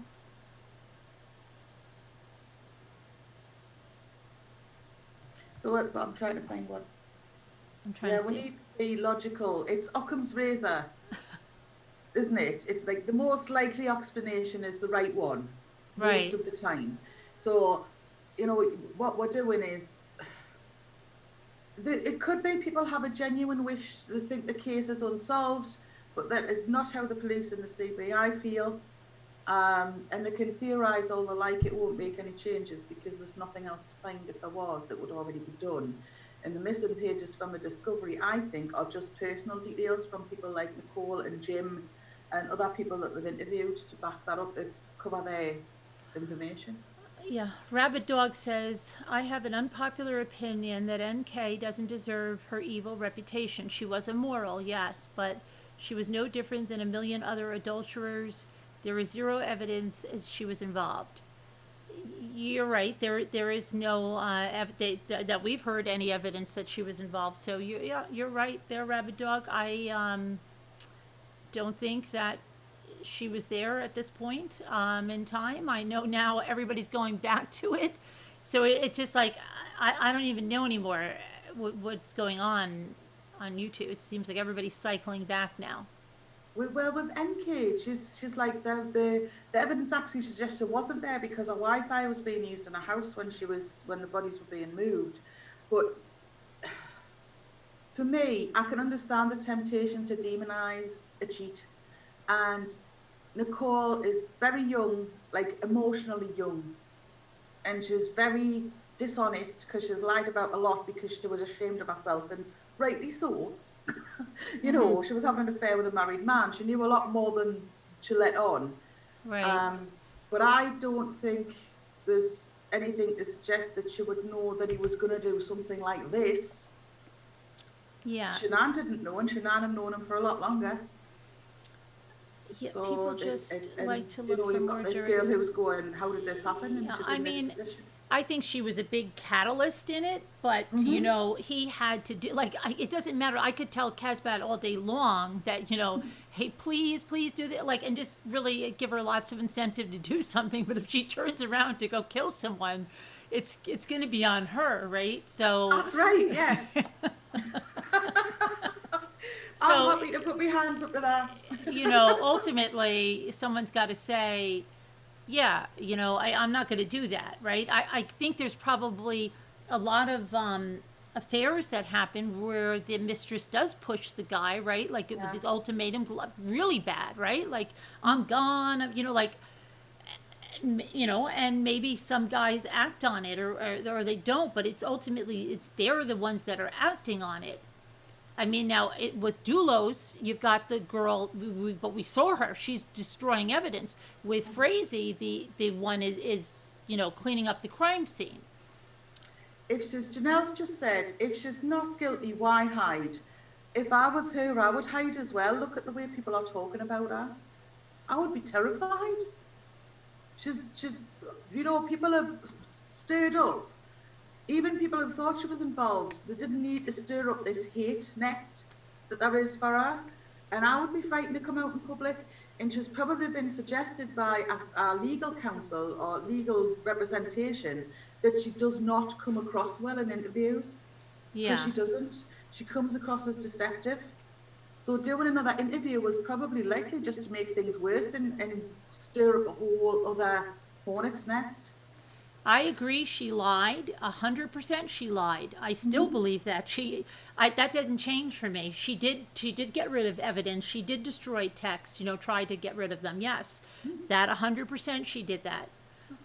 That makes you think like, why would she do that? So she did bring some of this on herself because she wasn't forthcoming and she lied. So, she wasn't Amber Fry, who immediately said, "Here, let me go wear a wire," and she gets no punishment. But look at Hennessy. Look at Crystal Kenny, right? Um, you know, there she's going to say they pulled up her text. I think if and they did read them, so there's not anything incriminating on the text, or she would have been arrested. I just wanted to say to Jenny Ann, who says she is very much involved with the control by sex, specialties, hypnosis, crystals, chanting, geology, and Satan worship. Where is the evidence for that, Jenny?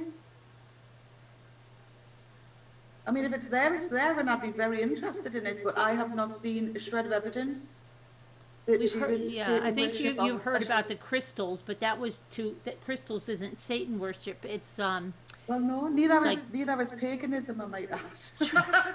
chakra, and to get rid of negative energy was that crystal she had. Well, it's like new agey stuff, isn't it? It's like, People burn sage to get rid of the right do. negative Get energy. rid They of, walk around with get rid sage and of, burn it. Um, get rid of your oogly booglies, yeah. your negative atmosphere. Nothing wrong with that. But I'm not seeing any evidence that she was a Satan worshipper or. Well, she definitely lied and she was definitely Sonia, an yeah, she influence. she lied, and she did get rid of things that they did question. That they said, it's kind of questionable why you got rid of the text, but they did get them back.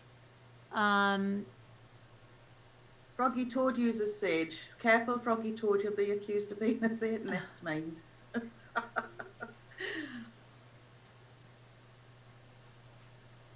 but what if she deleted was evidence? What happened? Scroll now. What if she she deleted was evidence to make her complicit in the crime?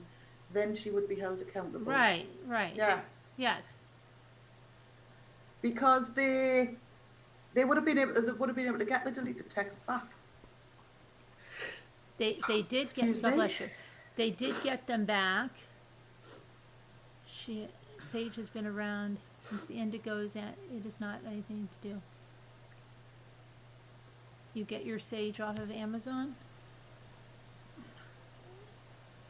Yeah, I mean, there's nothing wrong with having a bit Janelle of wants you to sage. clear it up for everyone, Kesbat.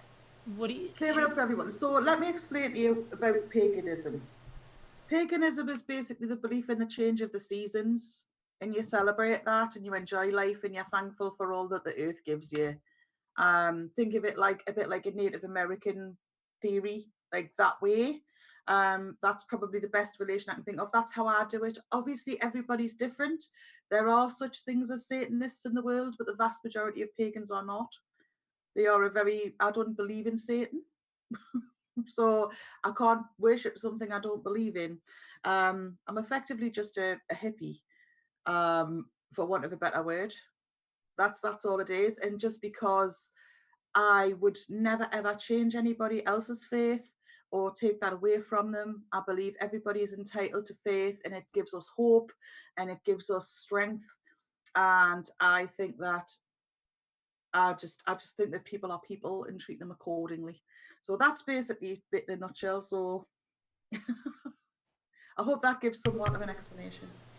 I mean, believe me that I've struggled with it myself with having her and like just like why all this stuff, and it makes her sound very guilty, but at the end of the day you have to look that she had these interviews. They did go through the text.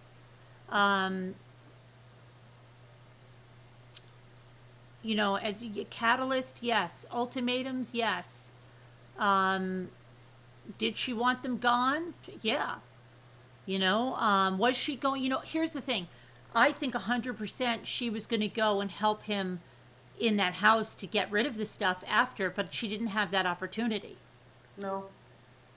I think she would have helped get rid of the car, the purse, all of that stuff. Yeah, and then she would have been, destroying evidence much in the way that Dulos's mistress helped him. I think 100% she would have, and I think she would have taken the little dog too. But I can't for a second See you and your little dog too. Yeah. I'm thinking of the Wicked Witch. Yeah. So I can't see Kessinger being like Kenny, where she or Lee and she now is going and cleaning up a crime scene, not to that extent. But I think that's the reason Dieter isn't dead. Because obviously Chris Watts and Dieter did not get on. And this dog constantly was barking. If you Yeah. are possessed by a demon, as Chris Watts claims to have been, surely the dog would have been the first thing to go. And maybe that's why Jim came down too, for the cleanup effort, for the, if anything, those two, yeah, I think they would have been used afterward, Diana. I think that's they were going to possible. come in and do cleanup. It's not outside the realms of possibility, but the crimes themselves are not only do I firmly believe they were all committed by Chris, but they are statistically likely to have been committed by Chris alone. So anybody who says he can't have done this all by himself doesn't know the statistics on family annihilators.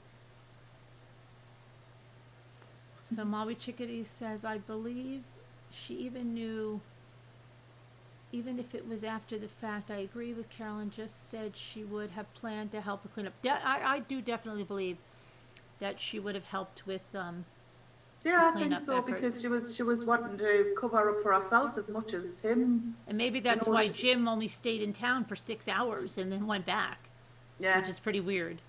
Because maybe she Yeah. said, look, it's not happening. He's already fried. You know, he's already done.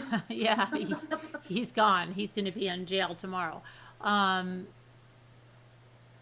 Let's get as far away from this as we can. Hennessy, I'll give you credit if honestly, if you believe in your heart that she's involved and you don't want to let it go to keep it fresh in the investigator's minds, that's absolutely fine. I completely understand you wanting to do that. But what upsets me is speculation without any foundation, because that takes away from what you're trying to do, which is quite, what's the word? It's quite commendable that you believe that and you want to help the you know, Shanann and the babies by doing that.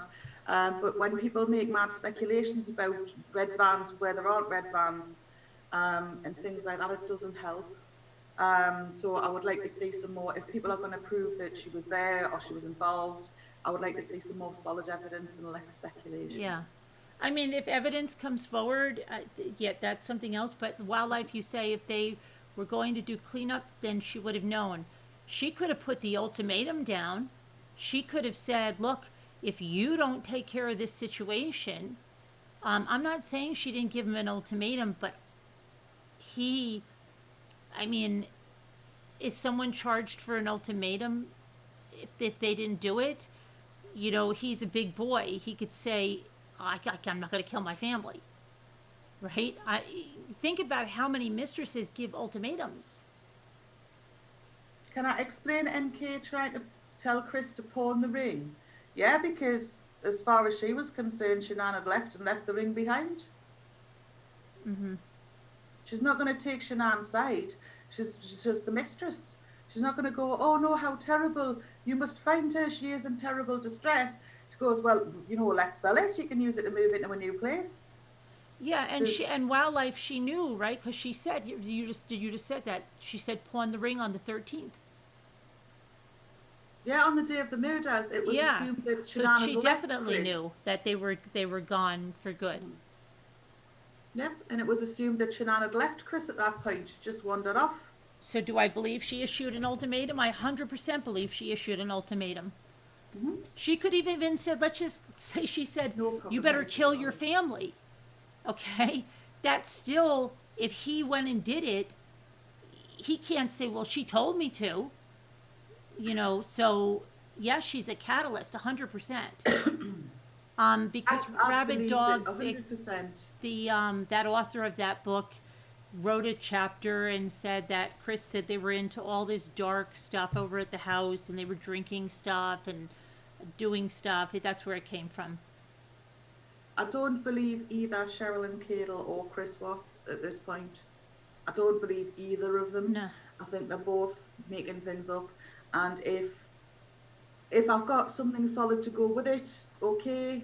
but there's no evidence of that. Okay, so now AM said, remember the girl that told her boyfriend to commit suicide and she was charged and found guilty? Okay. Yes. Mm-hmm. So they're saying that if she told Chris to kill his family, why isn't she found guilty? And Because it's not the same thing. This girl hounded him for months.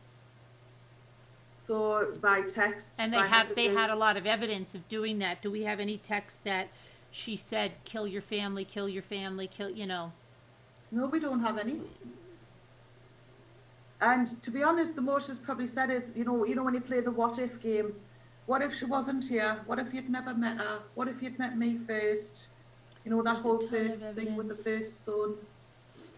Yeah, a ton of evidence, right? And we don't have that with her. They did the investigators did ask her, you know, did you say a bunch of stuff about the kids? And they did check it. Not necessarily the words saying kill your family. It could be, what if you didn't have your family?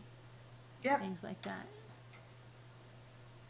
So what if you didn't have your family? What if they were never here? What if you'd never met them? What if you'd met me first? Like that kind of theorizing. For somebody like NK, it's probably quite normal behaviour. You know, it's like to play the what would we do if we won the lottery game, but the love version of it. Um, and if she said something like that, that would be more impactful on Chris Watts than Yeah, and you most know people. what? I'm not going to say, like, I mean, if someone said could show me, and I looked for it because I was like you guys too. I thought that, and you know that I thought that she had something to actually do with it, Mm-hmm. right? But you know, the ping was explained. This was explained. If someone can show me that something that's not explained, something that's more evidence, yeah, I mean, it's not like I'm saying, but I'm saying as of right now, what there is, I can't draw a connection that she was there or that she did anything. Then she may even, can I say she didn't go to help dig that hole that night or something? I can't say that. I can't say that she didn't know then. I can't say that there wasn't something there because I don't know. But as for the actual the murder, no, I don't, at this point I can't tie her into that. Yeah, and I understand Hennessy's perspective a bit when she says if we stop talking about it, the evidence will not be found. But it's kind of a catch-22. But I can't help but think if there is evidence that Nicole is involved, that somebody will come forward sooner or later, and it might be a long time from now, but somebody eventually will say something. See, that's what I was thinking too. I'm thinking like one of her friends is going to talk, someone needs money, they're going to go to some tabloid, Yeah. but nobody has. What are the thoughts on that 111-minute phone call? Well, they were having a shall we say an intimate FaceTime. Yeah, or you know, he still could have, I don't know, been using that as an alibi. It could have been because it's a weird phone call because that was the one with the talk about all the laundry, wasn't it? And she didn't know, but she kept saying she couldn't remember what they were talking about. Here's the thing, guys and gals, Eric says, they didn't need her to convict him. Well, because he took the plea, right? Going to powder mine. Okay, Maui. I think their phones were open. You think she was in his house, Diana?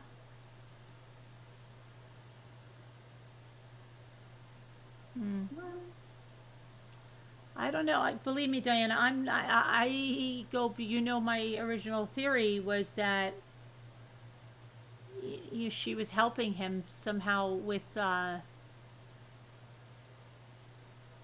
this thing. So I don't know. I mean, I go back and forth, but I don't have compelling evidence to point to that. Yet. There's nothing solid to suggest she's involved. So you can believe she's involved in your heart and kind of know deep down, that she is. But what we need is something tangible to prove that she was, if you're going to do that. So, and I understand people's frustration, but we can't make it up just because it's not there, which I think is the tendency, and that's what people in poor policing do. You know, they know the guy's guilty, so we'll plant evidence to get him convicted, and then 5 years later he has an appeal and he's out again because he didn't do anything. Yeah, it's just Or if that. he is guilty, the evidence tampering has set him free. Yeah, I mean, it just I know how a lot of them feel because it was like hard for me to let go of that and you know like why didn't we see that? Why didn't we see this? What? But like to Scooter said, you've got to ultimately have confidence that they did look in every avenue. You know. And I believe they probably did. Like, there's pieces missing from the discovery, and I can only think that's from where they're trying to cover people's personal details that weren't involved, that had to be spoken to. People like Jim's family, things like that.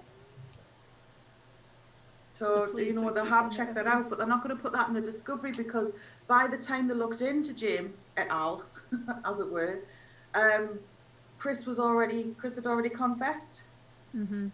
He was already going to jail, so it didn't really matter. Those details didn't need to be made public. Yeah, I know, and I know, like a lot of you feel, oh no, she did. The police, like I think Diana just said, the police are keeping the evidence under wraps until they can charge her or clear her. And I know she searched for Shanann wildlife. We know she did. And there was no confirmation that it was actually a typo. There was one vague article about it, but if it was, it was. Either way, it doesn't really make a difference because we're still missing that tangible evidence. We can suspect her if we want to, but we need something, obviously, for law, you need proper evidence. Box 5, love. If you planned for weeks, there must have been a scenario planned to explain them never leaving the house. He knew about Nate's cam. Okay, so Diana doesn't think they had time to conduct but they did do interviews afterwards, and you know, I don't know. I wish we could see those interviews, Diana. I do wish we could see those, hear them at least. Yeah, I think some facts were left out of the autopsies, but I don't think they were actual facts. I think there were more photographs and the details of the children's bodies. The Rosette family have been quite open about the condition of the children. It's quite distressing. Daisy, they can't.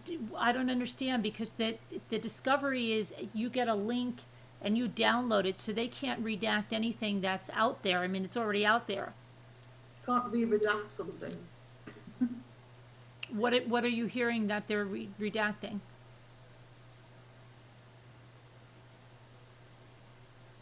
A good question I heard the other night. Why was Dieter not barking when the cops and Nicole were at the door, knocking and looking? That's a valid point, actually. I didn't hear Dieter barking on any of that footage. Yeah, I don't know. Maybe he just, I don't know. Maybe he was just all unnerved when, you know, this family wasn't there and all these strange people were in the house, and I don't know. Dieter was in the basement. Oh, it could have been. Or, yeah, well, I don't Again, know. we're just theorising, though we don't know. Don't know for sure. You just got the discovery file. You're studying for criminology, psychology degree, and you're going to use it as a case study. Dieter was created downstairs in the basement. That's what we said. In the wet room. Wet room. What's the wet room? What, Dieter? Wet room's like as far as I didn't know they had a wet room downstairs. A wet room's like the fully tiled bathroom. Well, they don't have one of those. A wet room? I didn't see one. No?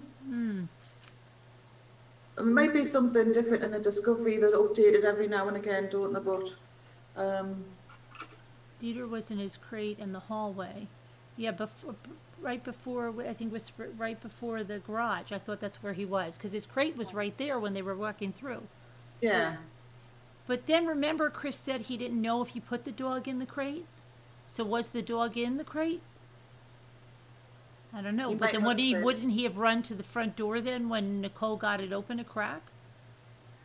I don't know if he would have reacted, because the only person he really seems to react to is Chris. Oh, there's Evelyn. Evelyn, did you see what happened? Oh.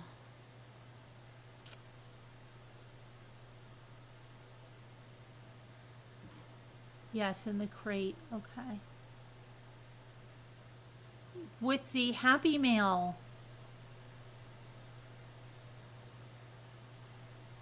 Oh yes, of course. That was. Yep, it was like Dieter could smell evil. Was a little bit. He wasn't fond of him. Oh, Evelyn, it's not good. There's a video up, Evelyn.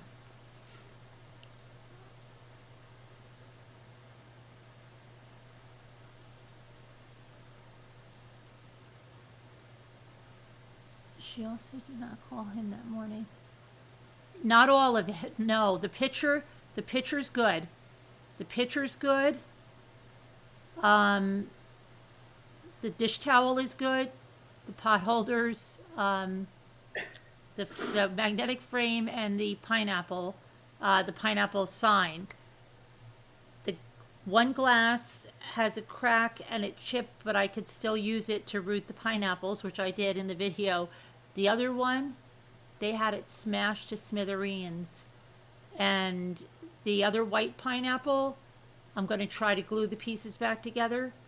But you please make sure you go, because they do give you, even if you didn't take additional insurance, you get at least $50 with the USPS. They'll give you that. Okay, that's terrible. I mean, you had Fragile all over the box, and go watch the video. It's very sad. Yeah, the picture is beautiful.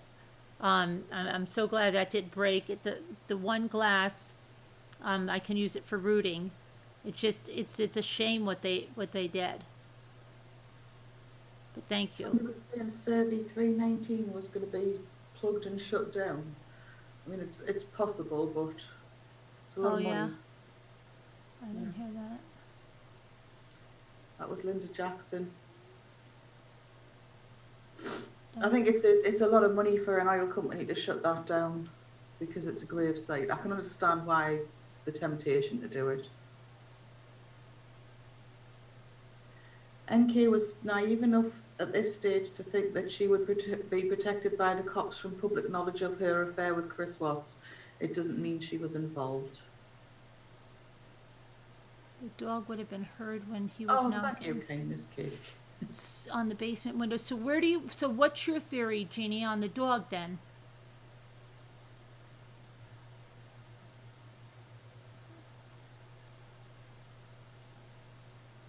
Dakota didn't even know she was trying to find dates while with Chris.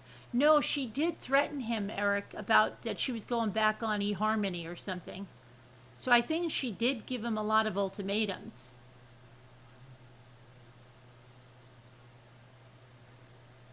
Which mistresses do. They do. You know, she wants him to leave his wife. I don't know if she expected him to kill his wife. I think that was maybe a bit left field, but we don't know that she knew. But I think mistresses do that, and they do tempt the husbands, and this is why people don't like them. Nobody likes a mistress. Right, yeah. They're not likable. Yeah, they're not. That behaviour in itself, trying to take somebody else's partner or husband, by that means makes you an unpleasant person. It's not a nice personality trait. No, and I don't think she is a nice person. I don't think she's a good person. I don't think, I think she's a liar. I think I think she totally knew he was married. I think she went after him purposely. Mm-hmm. So I don't think she's a good person, a moral person, or anything like that. Oh, Eric's got Santa. Oh, Santa. Oh, he's saying. Santa emoji. Someone brought it up that she called the police in another area a few days before. Why? I'd say it again. Why did she call? Where's the record that she called the police? Yeah, I never heard that. Never. Amber Fry was pretty likable because you could tell. Yes, she was, Kristen. She was very likable. She was being deceived by Scott. She had no idea he was actually married. Right. Why did Stay go public in the horror of him and offer to help the police? Because I don't, okay, Diana, I don't think she's a good person. I think maybe she thought, oh my gosh, she might have had ultimatums there, or she might have had something that maybe the thing about pawn the ring, certain things like they say, why did you say pawn the ring? Did you know she is gone? You know what I mean? I think the important thing to remember about Nicole, this is just my opinion. I think she's quite shallow. I don't think there's a lot of depth to her character. So the things that she wants are sort of immediate gratification.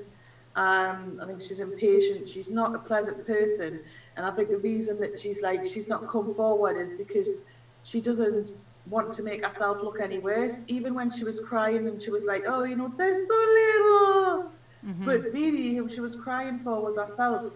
And that doesn't mean she's guilty of anything. It just means she's an inherently selfish person. And there's a lot of them. Yeah. I think it's like her friend Charlotte said she hasn't had, I believe she has, mental issues. Yeah, I believe so, Wildlife, yeah. If she didn't have before, she does now. There's no doubt about it. I can't even imagine what it must be like. I don't know if it's bipolar, Zoe, or Zoe. I think bipolar was used a lot by the Watts family to describe people who they wanted to besmirch. Yeah.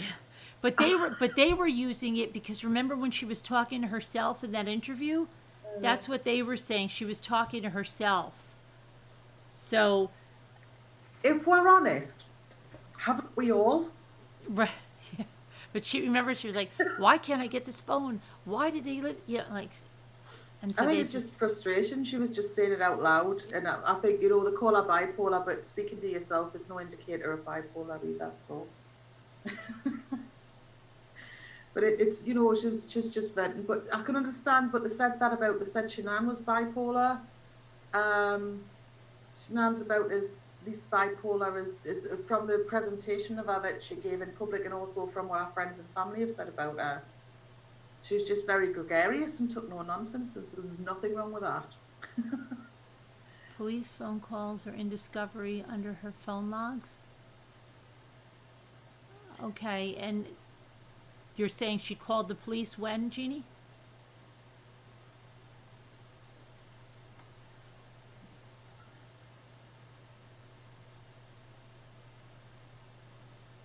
There's literally no evidence that NK had mental disorders.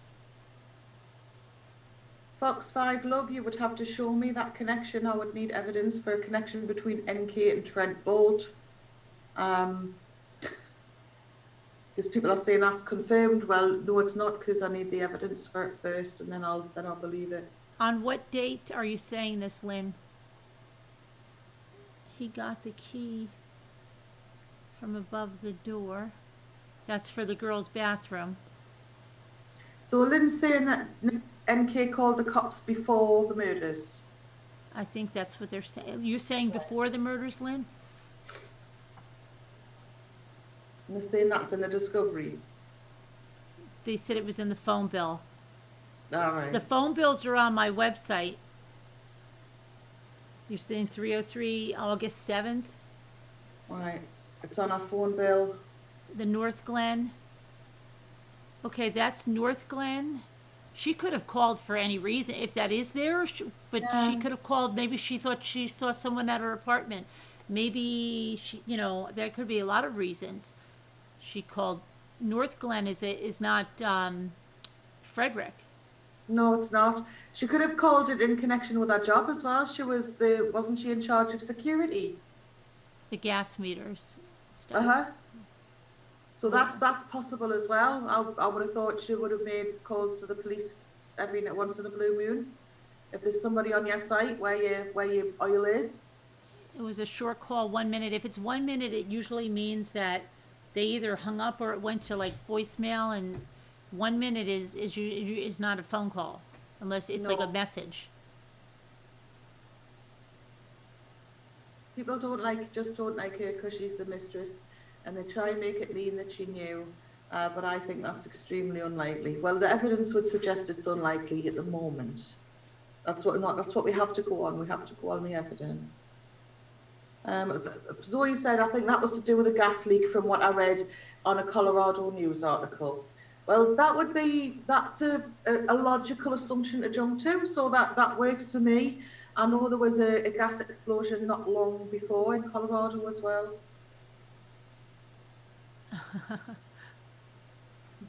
To Scooter. She said, everyone wants to go down the rabbit hole again. I'm not going. I'm not going, don't make me go. No. I'll feel you too, Scooter.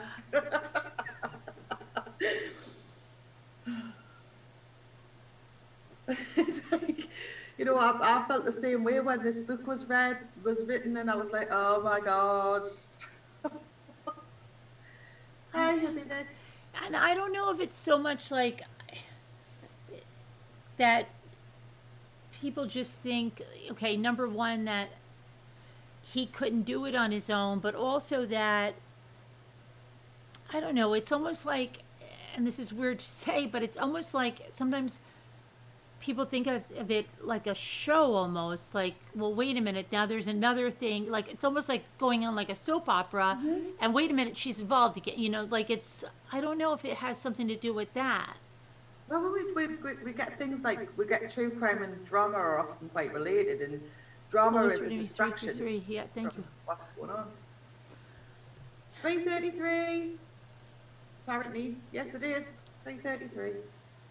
Like, or if there's even like the slightest possibility of it, you can't let it go, even though we don't have anything concrete.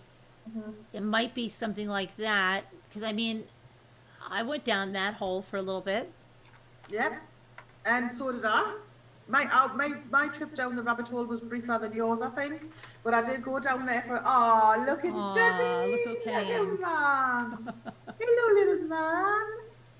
How gorgeous are you? Oh, he's just like a little cloud. Look, everybody, look how cute he is. He came in for 333. Because he's a little angel. Did you just get up? Eric says that's the real killer. Oh, he's a little teddy bear. Only of your heart. Only of your heart.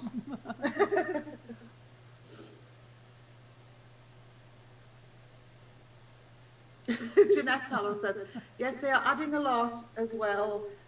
Some creators, I don't mean the normal creators, but the weird ones. I don't know which of those categories I'm in, mind, I'll be honest. And even Dr. Oz is giving Cadle a platform. Yeah, but to be honest, it is what it is. The interview with Cadle, it's a nonsense, really. He just basically gave her the opportunity to defend herself. And I agree, Wildlife, yeah. There's a lot of unknown answers with her, and she looks bad, and I think, yeah, she does look bad for lying and doing all that stuff. Yeah. She's not a very likable, not a very likable person. But there's a lot of people who are sort of coming to that, like, I think the woman with the silly string, I can't remember her name because I'm not caffeinated enough yet. But she doesn't come across as a nice person. And Dolly Routier does not come across as a nice person. She comes across as quite self-absorbed. But that doesn't mean she murdered her children necessarily. You know, the two things aren't. They do, Wildlife. They do lose. She said, excuse me. I'm getting like my dog's calling it. she said people that lie lose credibility. Absolutely. Absolutely. They do, because it's like once it's like the boy who cried wolf, isn't it? The more times you catch people in a lie, the less trustworthy they become. Um, but she does lie, and she is deceptive, and she is selfish, and she's not likable. Bless her. She's really not. If she is completely innocent of this crime in any way, shape, or form, I actually feel sorry for her, because she's naive and she hasn't acted right, because who knows how to prepare for something like this, and she'll be hounded for the rest of her life. Right. If she is involved somehow, so be it. Yeah. Oh, who asked me about Sassy? They're Sassy's. Sassy's Sassy's putting up with him for a little bit. Tolerating, yes. Yeah. He is a proper cuddler, isn't he? He's loving that. Oh yeah, he likes to cuddle. He loves a cuddle. His little eyes are like closed, and he's like, "Oh, I'm going to sleep." He does. He likes to cuddle. He's absolutely already a YouTube star. You want to go to sleep, don't you? Yeah, go ahead. See there, he's just tucking his. Oh, look at that. You still want to see your story? The puppies, yeah. The first incident, Sassy's like, "Come on, cool it." Yeah, they'll be thick as thieves once Desi gets a bit bigger. I think jailhouse. Yeah. Yes, I think you're right. Because it's like the puppy. It's like, oh, stranger in my house for starters, and then it's a little vulnerable stranger that I can't bite. Yeah. I don't know why people think the cops want to protect NK from the worst murder ever. If they had a shred of evidence, she'd go down hard. Anyone watching The Man in the High Castle? Oh, my daughter watched The Man in the High Castle. I want to watch that. Is it good? I've seen the first 2 seasons of it. It's really good. Yes, it's really good. The Man in the High Castle. It's a beautiful. Has beautiful cinematography. It's like watching a painting. It's really pretty, and very well done. Is it good? Yeah. What do you guys? Okay, now you want to do. What do you think about? What do you think's going to happen Monday with Frazee now? Type a 1 if you think he's going to be found guilty either on first or second, and a 2 if he's going to be acquitted. 111.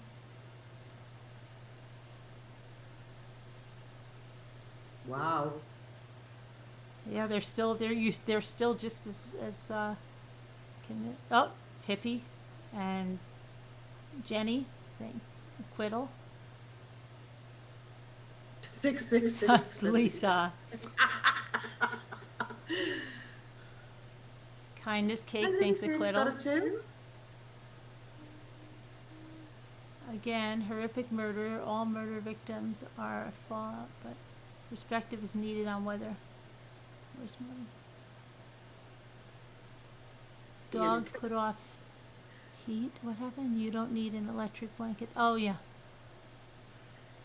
I mean, there is. If he gets acquitted, she will throw up.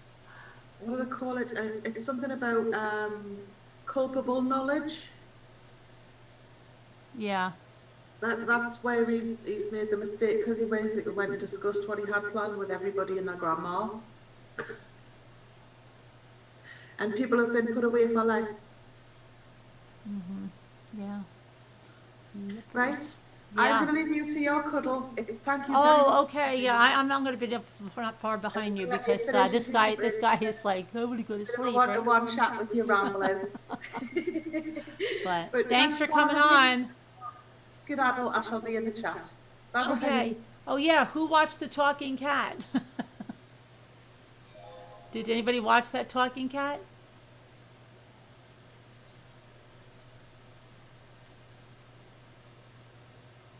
Somebody must have watched the talking cat.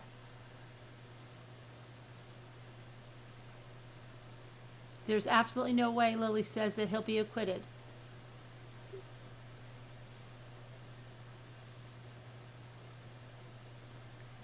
just hope the jury isn't scared of him. That's my problem, Sonia.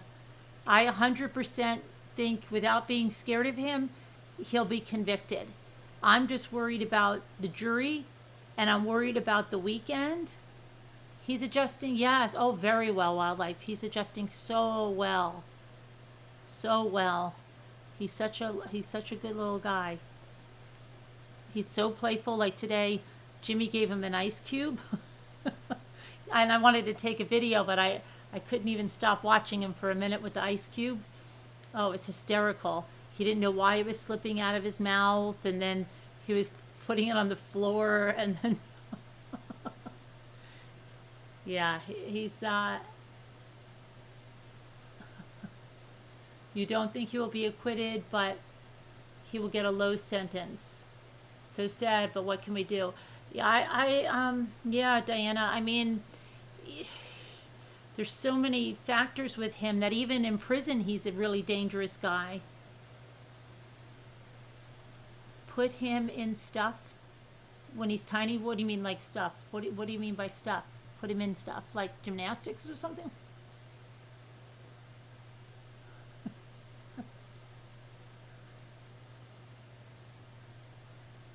I mean, acquitted. Oh, yeah, I know what you meant. Oh, outfits, she means? I'm going to take his official portraits. I just told Jimmy. I have to give him and Sassy a bath. I'm going to give them, because I'm going to do their official portraits. Yeah, I'm going to do their official portraits like I've done my other dogs. Up in my studio. That's always fun. Jimmy's boot. I usually put them in baskets and things. And 3 pounds, Froggy. 3 pounds. You got to give Jimmy a bath? No. Desi and Sassy. Desi's had a bath like almost every day, but I mean, I want to give. Sassy goes out and she rolls around in leaves, comes in with sticks in her. It's ridiculous.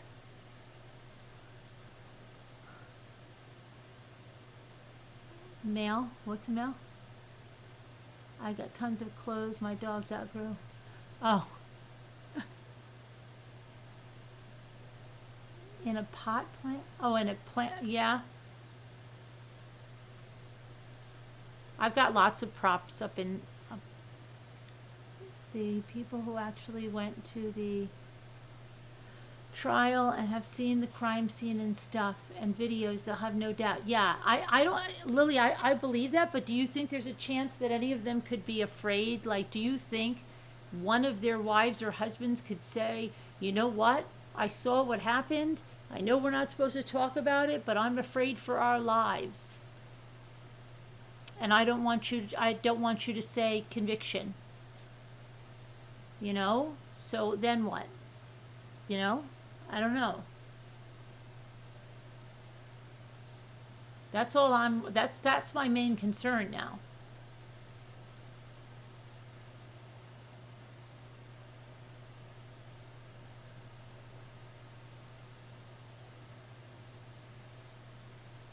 Needle teeth. Yeah, they have little needle teeth. Yeah.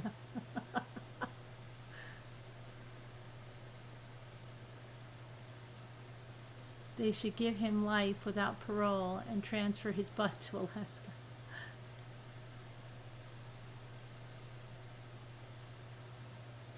I think they're scared they want him in prison.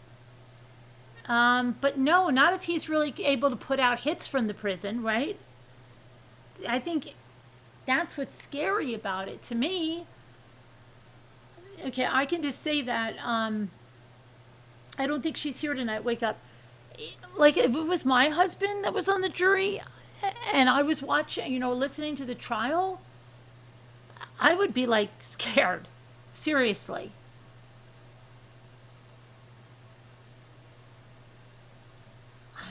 None of you would be scared if your husband or wife was on the jury and what went down Friday went down? You wouldn't even have a little hesitation?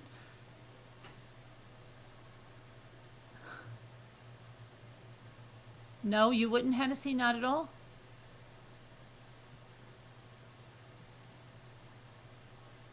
Do you think it was part of his plan to intimidate the jury? No, I think he was serious with the letters.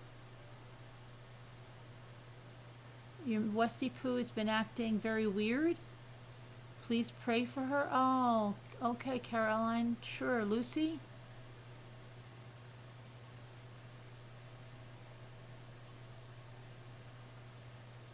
What, how has she been acting weird? Has she been eating?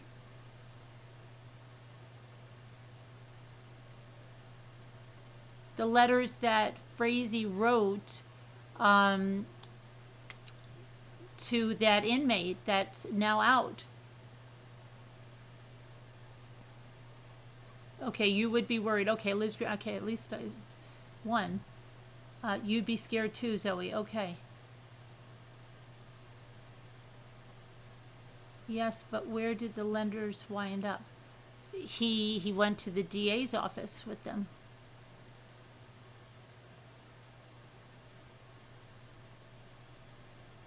Frazee may be Mr. Tough Guy now. Wait until first degree. Put him in general pop. He won't make it. My dad was a head juror on a shoplifting case, and the guy frightened the jury. Oh, really? Well, I've heard that. I mean, you're right, unless Carolyn, I said I would. Oh, you would too, Diana, right? I would. I wouldn't. I don't know. Like, Deb scared me tonight when she goes, you and I have to watch out, Carolyn. And I was like, oh, crap, right? Like, don't I have enough death threats?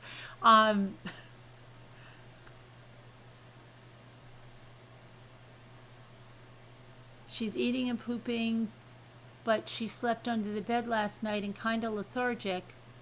She has back. How old is she, Caroline? Yeah, but why wait till court is almost over to produce these letters? Maybe they wanted their big hurrah. They apparently separated with child molesters, according to someone that was in Teller County. So he's like separated from the gang population like Watts is. I think the other reason that the judge said no cameras there has already been harassment of the witnesses. Jimmy the Muslim.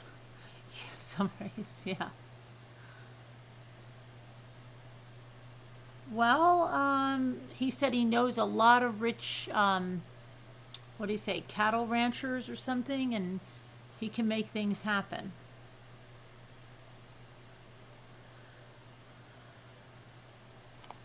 I saw a car wreck one time, and you had to fill out a witness form. They got our address. Really? Wildlife? Oh my gosh. Jury intimidation. It only takes one member of the jury to... I know, and I think that's what... Like, I could just see that maybe one of them says something like, look, you know, just let it go. Let it go. Let it be, you know, let it be a hung jury. You get the heck out of there and leave it to some other jury. You know? That's what I'm most scared of. That's what I want to know. How is Patrick Frazee get money? Can't they tell the judge that they're scared? What's the judge going to say? Don't be scared? You know, what can the judge really do? Just say, don't be scared? Just, you know, put the right verdict down? But is that really going to help them?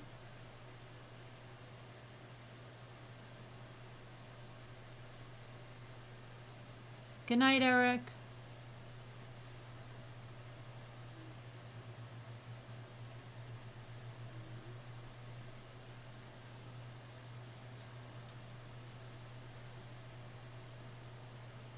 What are you doing? No sticks.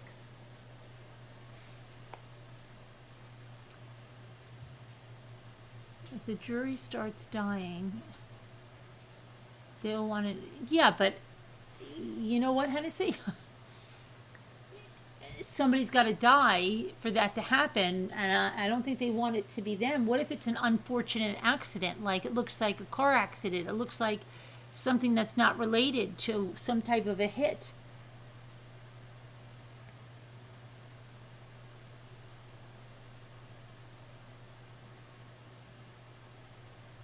The state should move their yeah, but like they've got to uproot their whole lives because of this.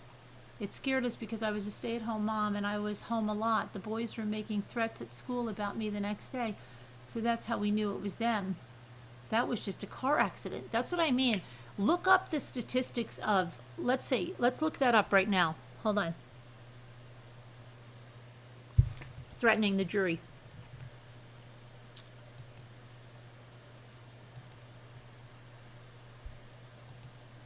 Let's see how they affect cases. Jury threats.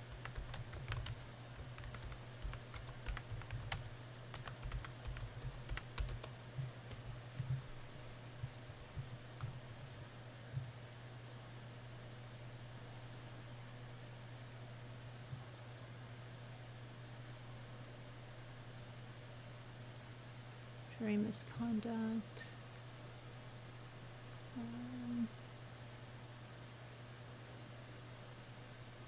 Hold on. That's not what I wanted. Hold on a minute. I'm going to try jury intimidation.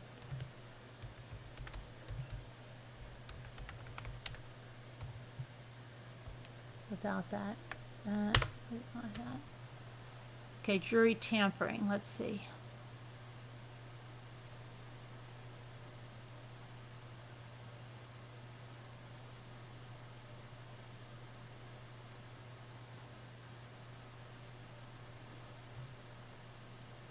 Colorado, what is this one? Colorado High Court affirms dismissal of jury tampering charges against men who advocated for jury nullification. That was October 2019. What was that?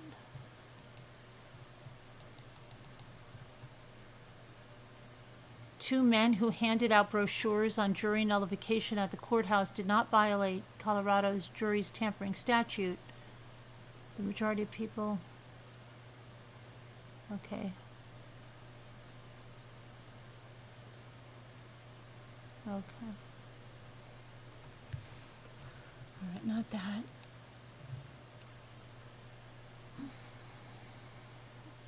Oh, a gang trial. What is this one? Top New York court critical of jury anonymity in gang trial. Oh, here. See? Okay, this is 2018. Kingston, New York. This is not too far from me.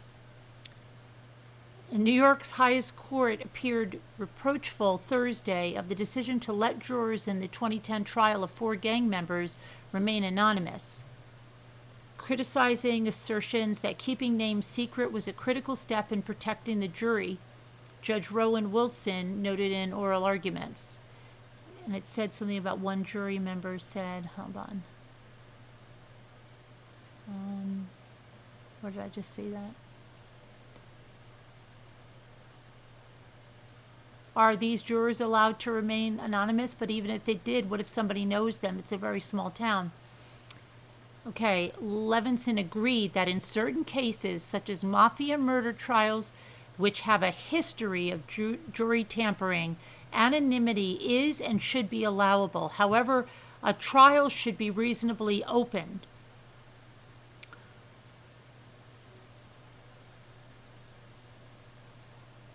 But I just saw something where they said, oh, here, based on what other jurors, I think they said,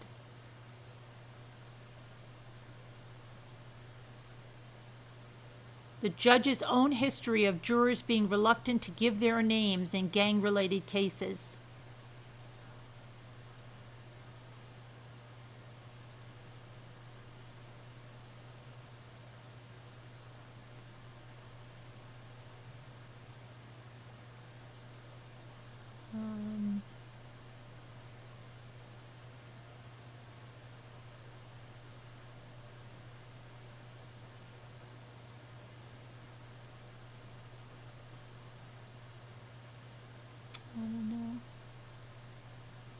You don't need someone to know someone's name or address to approach them in a parking lot. So yeah, even with Have the jury and it might hamper. I don't know.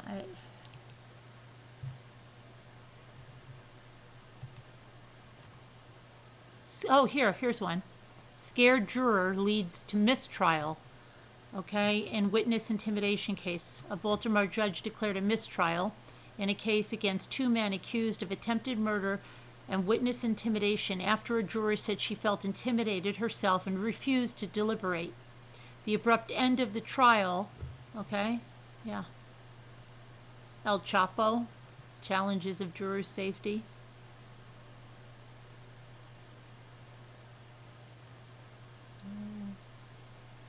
Bridgeport gangsters intimidate jurors. Bridgeport, Connecticut. Although state officials deny it, Police Chief Armando Perez believes members of the Green Boys gang may be getting to the jury. That's 2016. Let's see. So yeah, I mean, I don't know.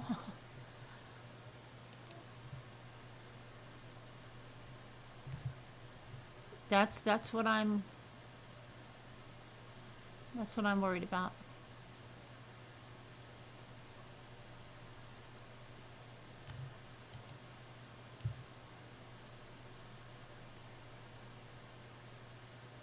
Jury discharged over intimidation fear.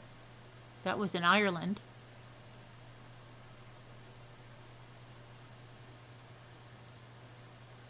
Witness intimidation, organized crime. 2019. Can serving on a jury be harmful? Psychology Today. So I don't know, that has me. Savannah, Georgia, 2 charged with jury intimidation in Foley Pasture's murder. A juror involved in the Rebecca Foley and James Pasture's murder trial last week. Savannah police have arrested 43-year-old Roderick Parrish, the father of defendants. So the father was intimidating the jury.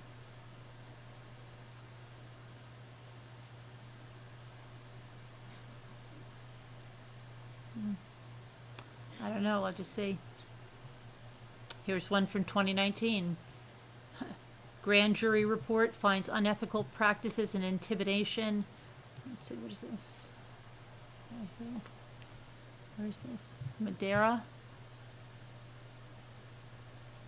Here's some expert advice from YourCentralValley.com.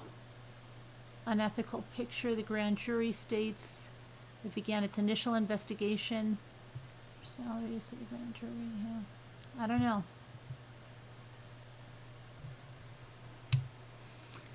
I don't know. That's the only thing I'm worried about. If they don't, if they come back fast, it's going to be the conviction. If they take their time, then you got to worry about a hung jury.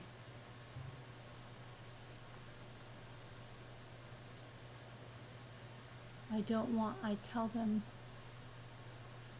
what happened. Can I keep it kind? Jurors should always be anonymous.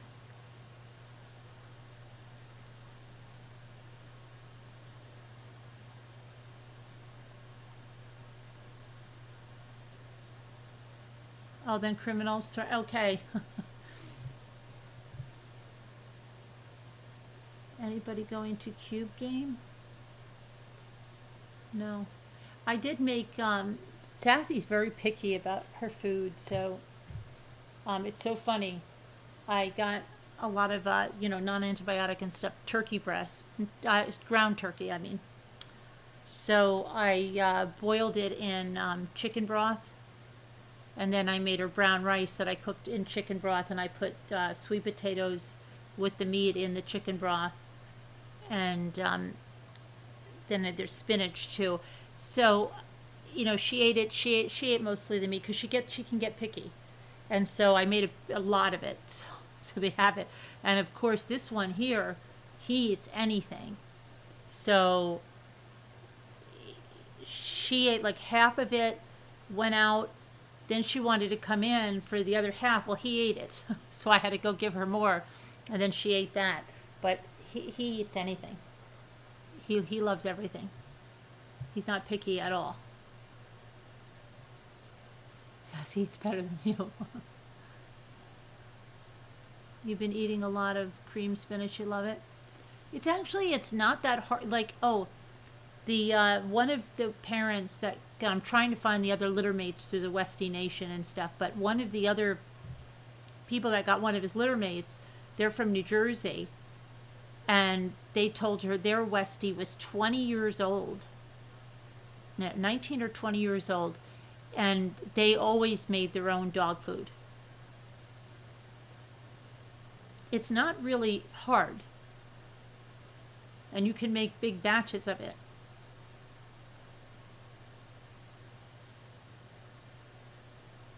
Ours is 6, and she is raw fed.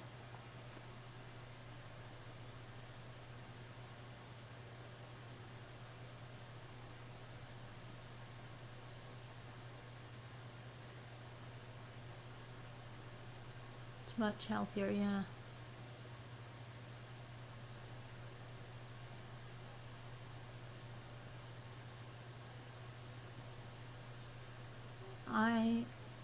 Oh, he's not any El Chapo. I wouldn't want to be on that jury. Thank you.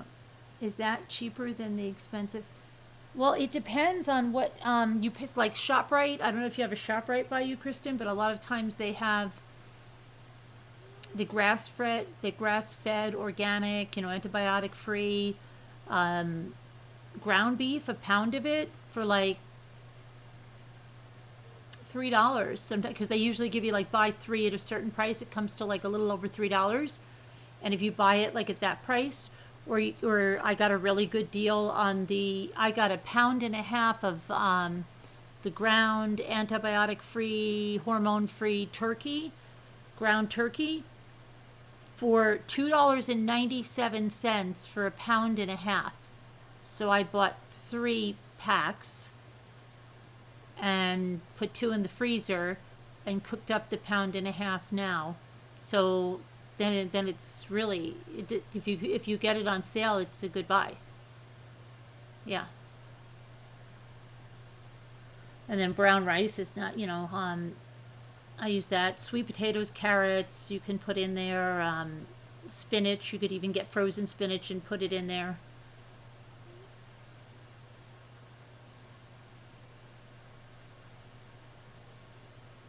ShopRite I got that at. ShopRite, if it's not on sale, you don't buy it, but when it is on sale, they have good prices.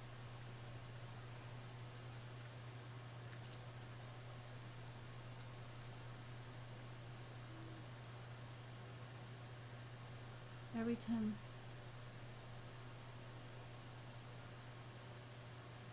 Animal cookbook.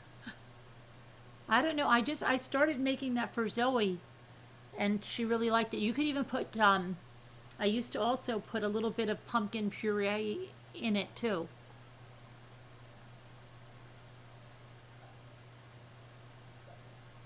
Dog food recipe in the recipe room.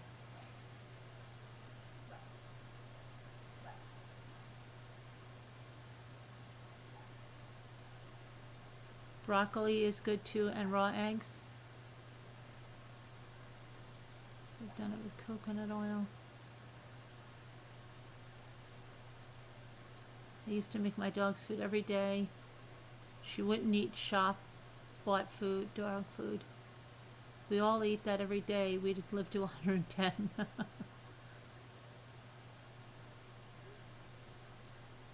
Yeah. It's not, I mean, it's really not that, you can make big batches of it. 2 conures, 2 Amazons, then Lucy, 2 feral cats, outside rescues.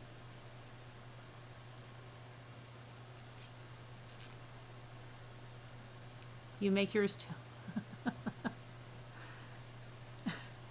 With a name like Rabid Dog.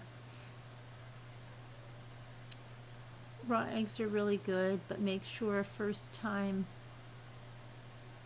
this day you can put them outside for a bit after.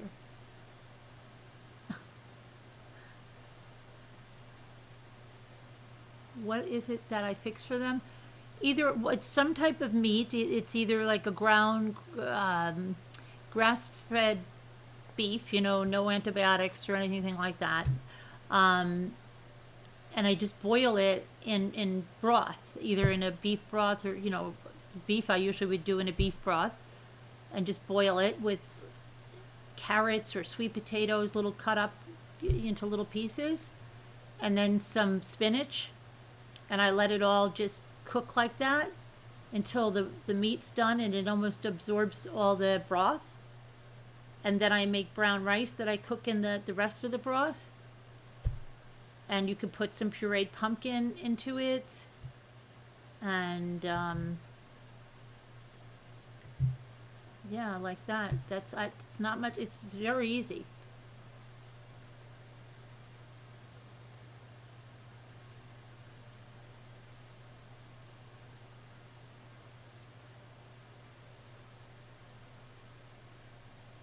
That sounds good. It is good. I mean, it smells much better than dog food. It really does.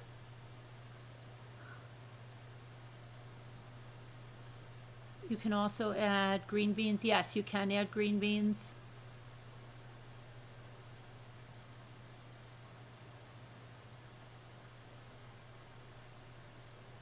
You can make that for me. I would eat it.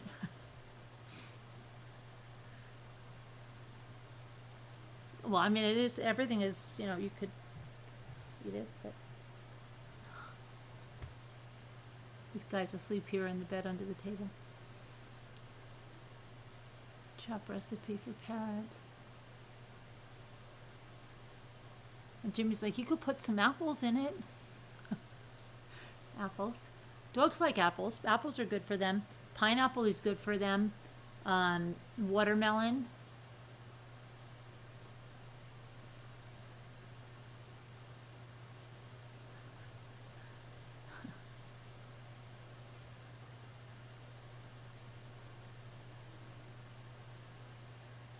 Yeah, fancy.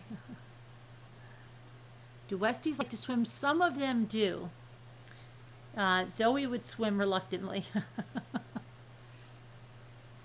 But some like to swim. Some are like they like to swim. They're not typically a water dog, but some like to swim.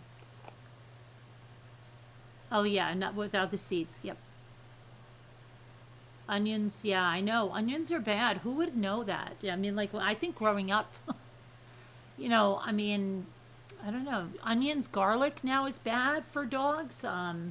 What else don't they say grapes are bad for dogs? Grapes are bad for dogs, they say. Is that the other thing that's bad for dogs? Grapes?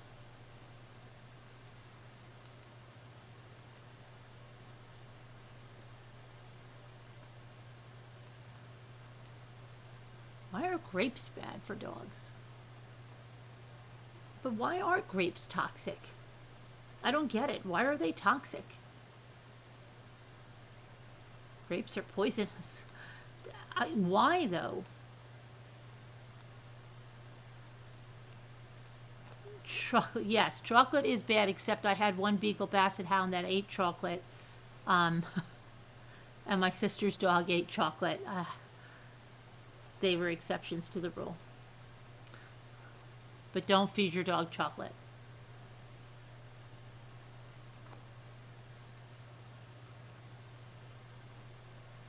Be careful of plants, poinsettias, cats. Raisins are grapes kill dogs. Why do grapes kill dogs? Like one grape is going to kill a dog? How come we never heard this growing up though? I think they normally don't like grapes, right? Like, I don't know, did you ever have like a problem when you were growing up and, oh, the dog's eating my grapes again? Like, they usually don't like the things that they're not supposed to have, right? Because think about how many dogs get into garbage and stuff, right?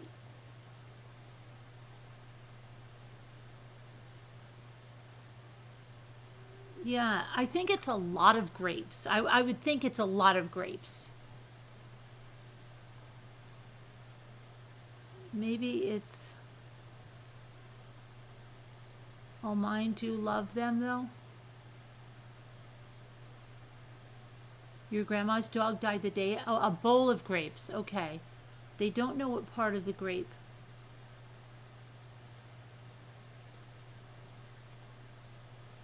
Lily pads are poisonous.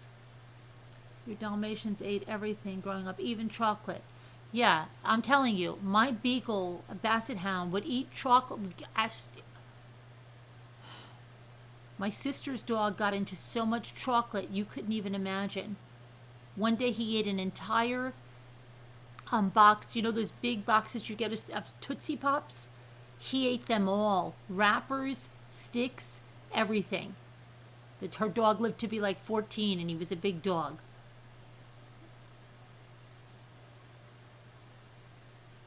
She came home and just the boxes, they ate everything. They're thinking maybe it's pesticides.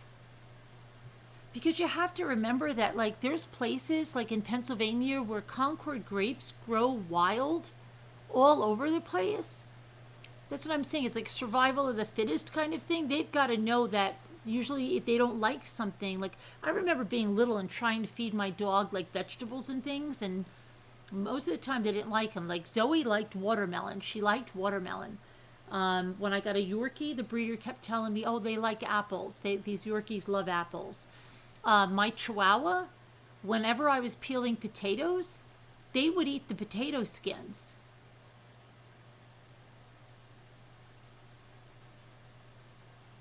They would just come and eat the potato skins, which was weird.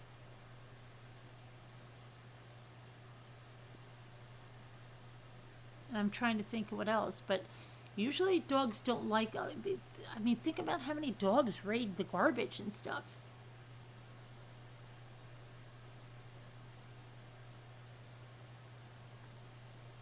I don't know. Bananas are good.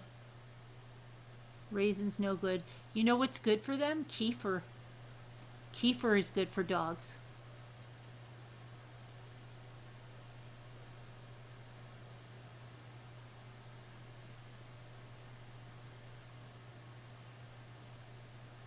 Potato skins have lots of vitamins. Yeah. You sent me an email? Okay, Sonia. Also have to be careful of what has happened in the ground of places. Yeah. Haven't eaten grapes since I saw the cherry video. What about cherries? Cherries are okay for dogs? Apple, but not the core. What about cherries? Kefir, it's like it's like a probiotic, kind of like a yogurty drink. Like, oh, what? How do you explain? How do you explain kefir? Kefir is like a natural antibiotic. I gave it to Zoe. Zoe loved it. Madagascar vanilla. My bulldog loved it. It's like they say it's like a natural antibiotic.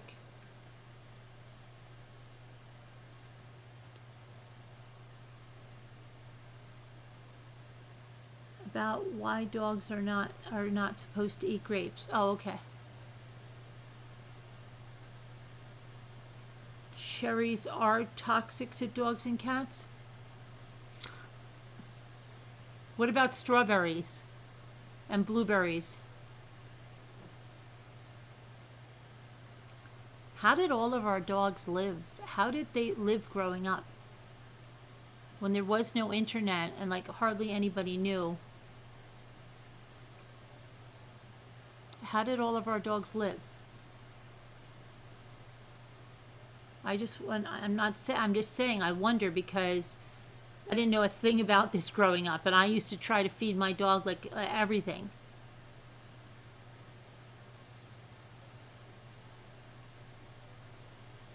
Yeah. I have a few coming from my cat food in my garden. Your dogs won't. Most dogs won't. I used to try to feed my dogs every kind of fruit or vegetable. How did we live? Yeah. Well, he ate the whole box of chocolate-covered cherries and didn't miss a beat. Yeah, I know, right? I'm telling you, if I would tell you this one dog that my sister had, Every other week, it was like Rascal got into the pantry again while I was gone. What did he eat this time? You know, like 3 packages of Oreos. The dog lived to be like 13 years old. And it was a big dog, so they have a shorter life expectancy. You know, it's like, you can't believe that dog ate the sheetrock. When he was a puppy, he ate a wall in our house and ate the sheetrock. Do you know how many? I can't even tell you. He used to eat aluminum foil. Oh yeah, he ate everything.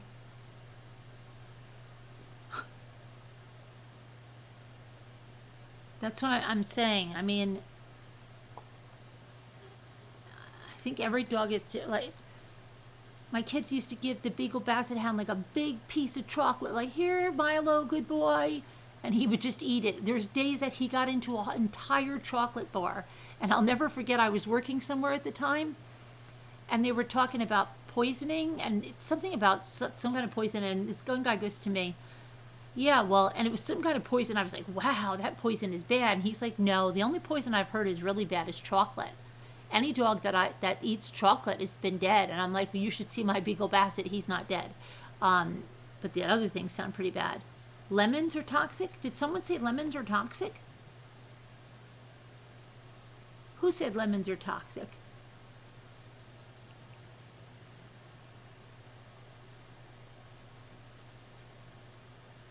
It's baker's chocolate, not milk chocolate. Oh, my dog ate milk chocolate, so milk chocolate is not poisonous? I wouldn't give my dogs chocolate anyway, but...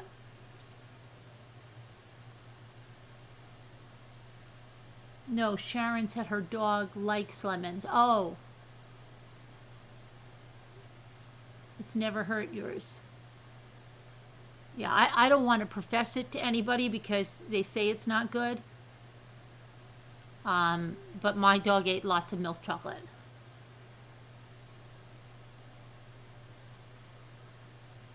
I always gave my cat food. Lilies are, a lot of flowers are poisonous. Yeah, poinsettias. I've never had an animal die from eating anything. And my Great Dane. Yeah, that's what I'm saying, Paula. I sent you an email. Oh, okay, hang on. Let's see.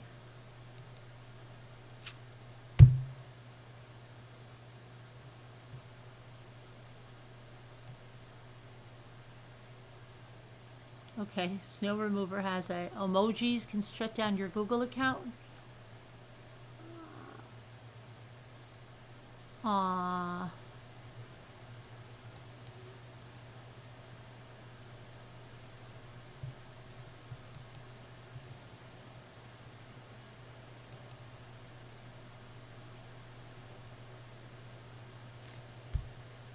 Did it come up?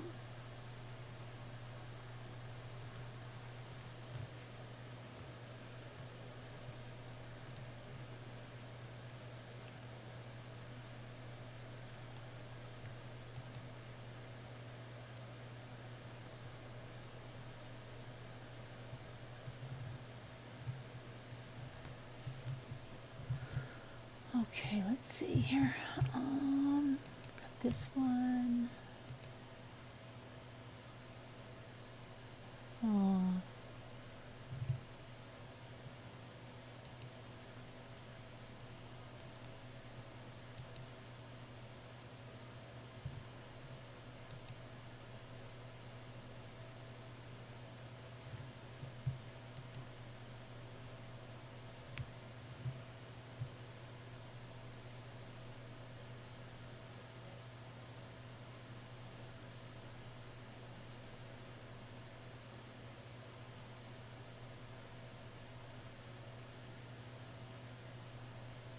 Let's see, this one is Amazon.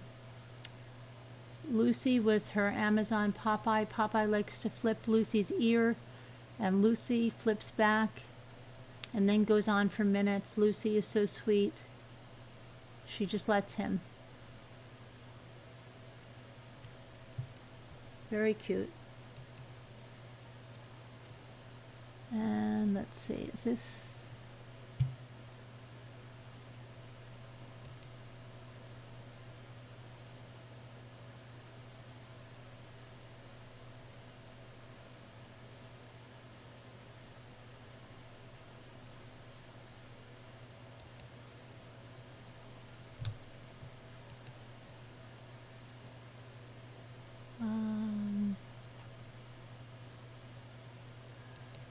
Okay, Snow Remover saying emojis can shut down your Google account.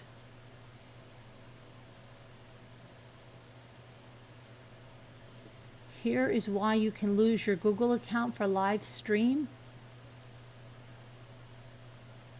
Is that true, Snow Remover? I don't know. I have to Snopes that.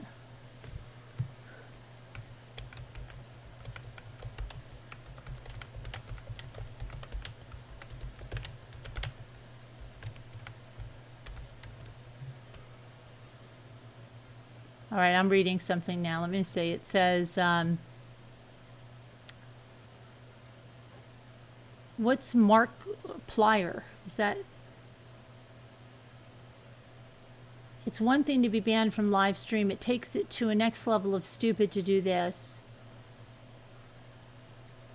I've heard, okay, here's someone here, okay. I've heard emojis are no longer allowed in live stream chats. Is that true?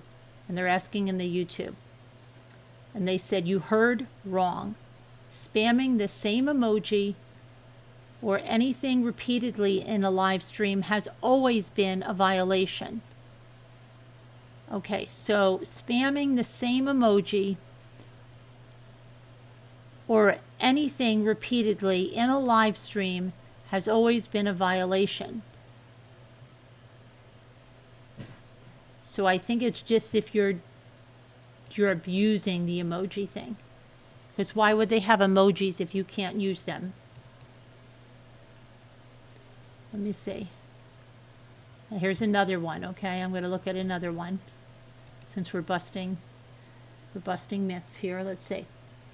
This one says, YouTube has a huge problem right now, argues video game streamer Markiplier. People's accounts are being suspended without reason, without provocation, and their appeals to get it back are being denied without explanation. YouTube occasionally questionable moderation. In this case, people are being banned simply because they use too many emojis in their comments to video game streamer Markiplier during a YouTube produced Choose Your Own Adventure special. The service says it has reinstated legions of Markiplier fans' accounts after they were banned simply for spamming emojis, and not even to a great degree, while voting during a live playthrough of the interactive movie A Heist with Markiplier. Okay, so as he explained, this didn't just kick people out of chat. It affected entire Google accounts. People lost videos, channel memberships, or access to important services they needed, all because they spammed several emojis in one line. He also blasted YouTube for claiming that appeals were carefully reviewed, noting that there was at least one instance where someone succeeded with an appeal and was almost immediately banned again for seemingly no reason.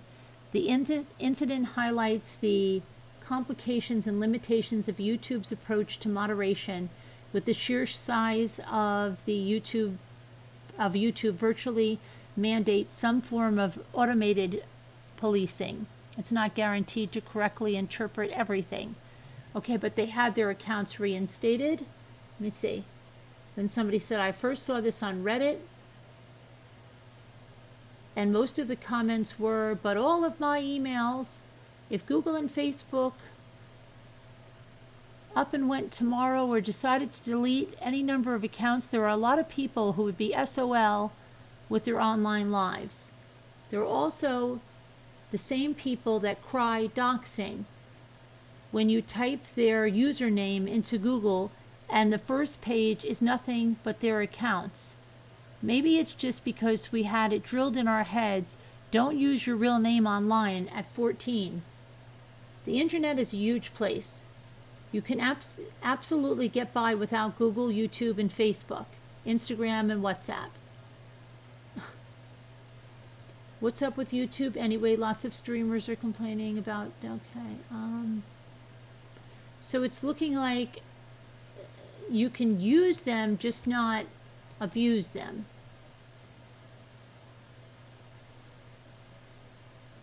Don't use emojis on YouTube or your Google account will be banned. Losing your entire Google account, okay.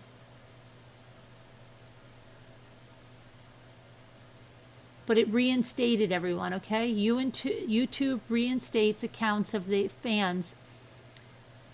It affected, yeah, so they did get reinstated, but you don't want to, they lost it for a few days.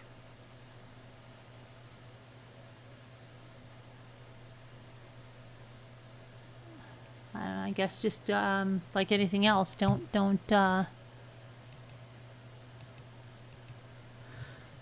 to town. And I know that went to that because I hold on.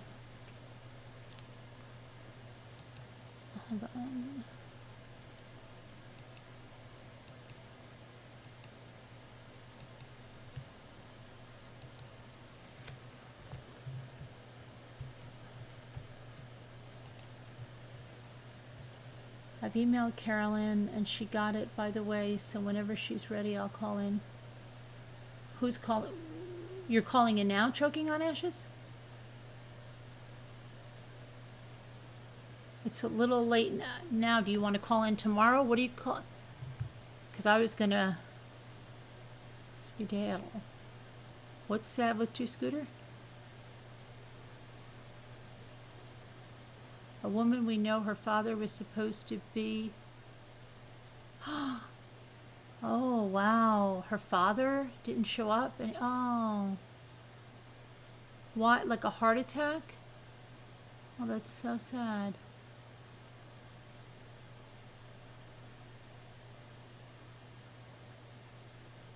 Is it Ziggy? Oh, you want to talk about Ziggy?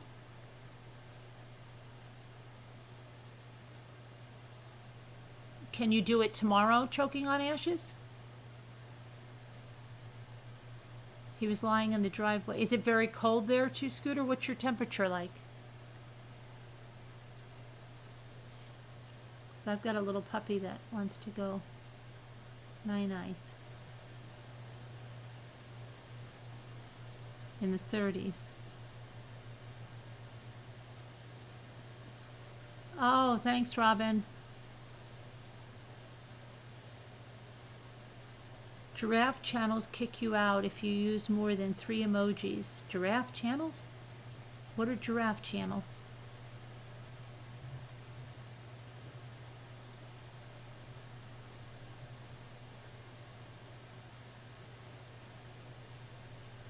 Oh, really? Early 60s? Yikes.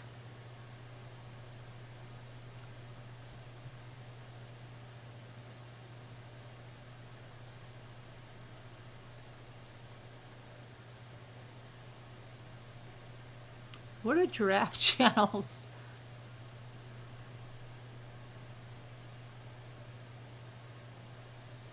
You're in Canada, right, Ramen?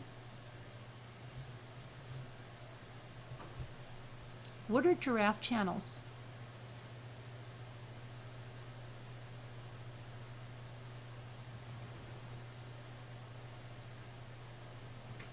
Did Choking on Ashes not tomorrow, but we'll email you. I didn't mean to. Oh, okay. Not tomorrow, though? I'm getting to go out at the moment. Okay. Sorry. That's okay.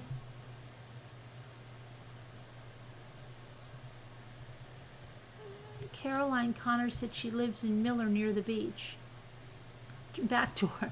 Is that what she's talking about? Giraffes having babies? There's lots of channels like that? I got yelled at by Groggy because she was in the bathroom and I said, wash your hands, but she was kidding. Western Canada, no snow, huh? Do you mean the live streams of animals?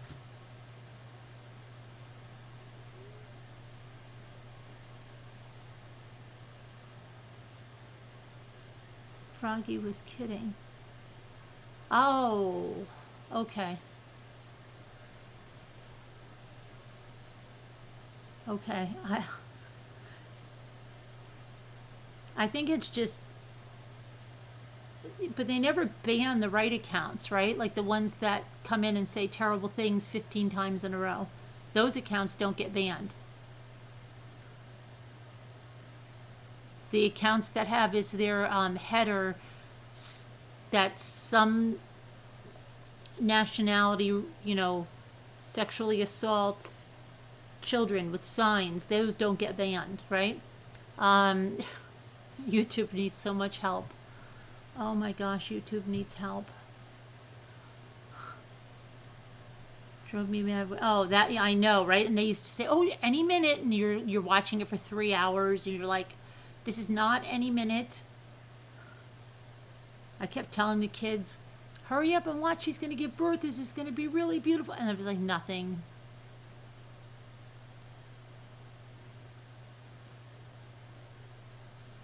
YouTube is crazy. But anyway, all right. Thank you to our moderators. Thank you to you guys for coming.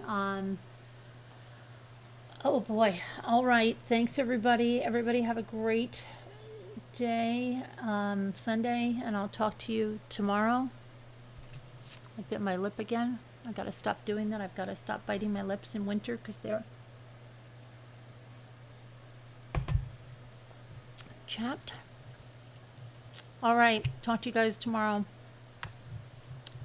Bye now. Bye. Good night. God bless. Love you. Bye.